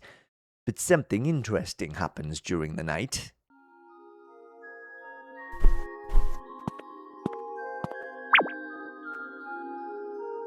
Hey, you awake? Hello! How did you get here? Well, I don't remember much. All I know is that I crashed onto this spot on the ground right here. Thanks for waking me up! You must be freezing. Come on, I'll take you back with me. Intriguing. Where did they come from? It also seems very coincidental that another celestial object just randomly appears. In the morning, Star introduces his new friend to everyone.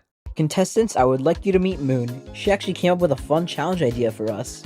Yes! This This challenge will be a game of manhunt in the city. Actually, it's better to explain this in the actual challenge area. You're all gonna be hunted down by these people. Oh, I've been waiting for this. Last team not to have all their teammates caught will be safe. Everyone else will be up for elimination. Now go! Oh wow, she only just got here and she's co-hosting already.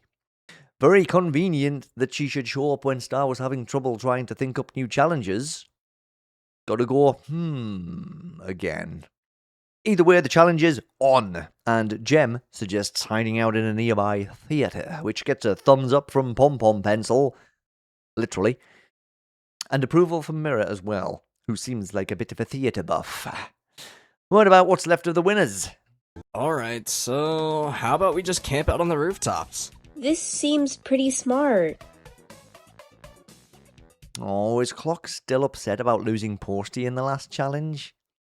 Well, that makes me feel bad. At least the rooftops plan seems like a good idea. Maybe the winners can actually survive a challenge this time. That just leaves good team name then. What brilliantly brilliant idea do they have? Let's hide in the least suspecting place. Where would that be? I mean, we're in a city. A store? Someone's house? Excuse me? Okay, honestly, that could work. You know what? If Star could teleport us to a city, I'm sure if we get in trouble, he could get us out. Let's do this. Yeah, sure. He's definitely coming. I was wrong, okay? Hey, listen, wait, no, hear me out. What better place to hide than in jail? Would the people doing the hunting even be allowed to get in there? I'd say it's a pretty solid hiding spot, even if it was accidental. Right, now that everyone's found somewhere to hide, why don't we have a quick check-in on Star? Star? Is something wrong?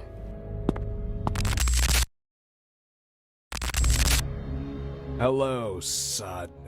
No, please. I won't let you do this. I think that's up to her. Star? I'm sorry. I didn't know it was you. Please, just leave me alone. I'm not playing a game of tag anymore, Star. I won't let you win! Oh, fun, more questions. What did Star mean when he said, I didn't know it was you? Star Supreme obviously knows her as well. Also, is he actually here in the city with them now? I thought he was just communicating with Star telepathically at first. Unless Moon had something to do with making a connection between them? Is Star Supreme controlling Moon? Too many questions, my brain! Whichever way things shake out, it's getting real interesting around here, but sadly that's where this episode ends. And yeah, this was only part one of this story. Whew! I am very much invested in this tale, along with the very fun cast of characters. Time for them to all team up and take down Star Supreme. Let's give this show a defeat Cobb / defeat one style arc, shall we? I'm kidding. I think. But no, this is awesome stuff. I did really enjoy this, and it really seems like the return after nearly a year away has really helped things cook nicely. Onwards and upwards for BFSW. Looking forward to seeing what happens next, and thanks again for reaching out to me and letting me know about this one. A quick check-in with WoopDoo now, and hey, this is where the BFPOR Kickstarter ended up. 21,817 buckaroos out of the 16,000 buckaroos that was the goal, and that's awesome. And that amount also means they hit 2 of the stretch goals as well. The first stretch goal, which is an extended episode 10 finale, and the second stretch goal, which is 5 animated shorts, BFPOR shorts. So that's really awesome. They didn't hit the last stretch goal, which was going to be an epilogue episode, which is a darn shame. If I'd had a couple of extra grand lying around, I'd have funded that myself, but I've only got so much money, so fortunately I couldn't do that, but that would have been cool. But hey, it's still awesome that the target was reached and beyond, and yay, so cool, such exciting news for BFPOR and the entire crew. And we did get an update from WoopDoo as well. Okay, gotta do the hand thing, because that's all you can see of me. First off, thank you. This campaign went way better than I could have ever imagined, and we're so excited to get started on the rest of the series now that we have our funding. However, before anything else, I wanted to clarify some things regarding reward distribution. Anyway, this is all, this is all stuff that backers will have seen this already, but like, the usual stuff. Email addresses, if you get a character cameo stuff, and all that kind of stuff. I just want to point out a couple of other little interesting things, though, like the physical and digital rewards. Talking about the DVDs, which might take the longest out of everything, but we have some really fun ideas for them, and I'm very excited for people to see everything we've been cooking up. That is exciting, because I might possibly have got the DVD. The fact that BFPOR has resonated with other people so much really warms my heart. I've loved this show and its cast of characters very dearly for so long now. I'm really happy we'll be able to give them the conclusion they deserve because of all of you. From the bottom of my heart, thank you all so much. Dan Trent, WoopDoo. There we go. Very, very nice. Very, very nice message. And WoopDoo totally deserve it. You and the whole team totally deserve it. BFPOR does deserve to have an awesome send-off, and it's going to happen. Yay. Very excited. Over to Wuggolo now, and remember me saying in the last episode that since Fusion had announced that Object Invasion 8 was going to drop on August the 12th, that it probably wouldn't be long until Wuggolo announced that Object Lockdown episode 15 would release on the same day. It happened. It did happen. This news did indeed drop. So that means coming Wednesday, we have Object Invasion and Object Lockdown. Yes, Lockvasion is a go. Repeat, Lockvasion is a go. So I'm going to be a busy bee on Wednesday, getting started on those 2 episodes. But yeah, it's going to be so cool. I'm so ready to hang out with these 2 cast of characters again. I really enjoy both of these shows so much, and it's so cool that they always come out together like that. I love that Wuggolo and Fusion have this thing. It's so fun, and I know they're not the only ones that do it, but I just really enjoy it. And just like Fusion dropped a new Object Invasion 8 trailer, Wuggolo also dropped Object Lockdown 15 trailer, which I also haven't gotten around to checking out yet. I've had a little bit of a busy morning, so I haven't had time to actually watch them. But if you want to head on over there and check that out, then you for sure can. Got a very exciting post from Yolkroll with regards to flaws. Animation is happening. Look at this. Just watch this. It does loop. Don't worry about it. You'll see the loop. It looks so smooth. I really like this. I like this a lot. This looks really good. Yeah, so yes, animation is happening. Hooray! Oh, flaws is going to be so... you can just sense it, You can always kind of just get... when you get a feeling about something. And like, from the very first moment flaws popped up on my timeline, I was like, there's something to this. There's definitely something to this. I kind of feel that way about all of the shows we've seen hints of and teasers of that haven't got an episode out yet. They all have so much great potential, and I am really, really excited to see flaws. I'm ready for the pain. I feel like there's definitely going to be pain in this show, but it's all good. Fine. I'll be fine. We'll be fine. We'll get through it together whenever it happens. And we got an update from Zero as well about FILED2B Episode 3. Hey guys, finally working on the storyboard. I apologize on behalf of my voice actors. It's not their fault. A lot of people were busy because of summer break. That's just the way it goes, isn't it? I'll let you guys know when I start animating episode 3. Thank you for your patience, everyone. I don't feel like it was that long since we got episode 2, so I don't think any apologies are really needed in this scenario, to be totally honest. It's cool to know that the storyboarding's getting started on, and obviously things are moving along, so it is exciting to know that, so thank you, Zero, for the update. But again, don't feel like you have to say sorry. And don't feel like you have to apologize because people are having summer breaks and stuff, because that's just life, isn't it? To be honest. You just take your time. Alright, and that is it for another episode of Object Show Roundup. This is funny. I'm going to bookend this because I did mention the little word guessing game I was doing that would end either when I finished spelling the word out or when someone guessed what it was. In the midst of recording this video, someone actually did guess what it was. It's actually something I've talked about. This is the funny part of it too. It's something I've talked about a lot over on Blue Sky, and I was like, I wonder if I could try and tease this on YouTube and see if anyone does know what I'm talking about based on the Blue Sky stuff. And someone guessed it based on the Blue Sky stuff. So there we go. I guess it was fun while it lasted, so I will do a proper announcement on that. In fact, I'll have already done it. I'm going to do it sometime later today, so you will see that coming out. So keep your eyes peeled for a post from me if you haven't checked it out already. I'm not going to mention too much about it here because I want to talk about it more extensively not elsewhere, but in another video. So anyway, that has been revealed.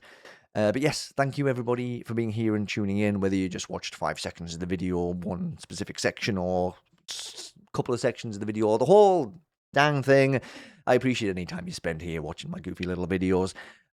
Please don't forget to make the YouTube algorithms happy by, liking the video, sharing it, subscribing to the channel if you haven't done that yet. You can also drop a comment if you want to have a chat about anything we talked about or anything, I guess. And yeah, that's it. I'm going to sign off because my words are obviously failing me right now. Keep on watching object shows, keep discovering new object shows, and keep making object shows if that's what you do. I will see you all in the next episode of Object Show Roundup. Take care of yourselves, everybody. Toodaloo.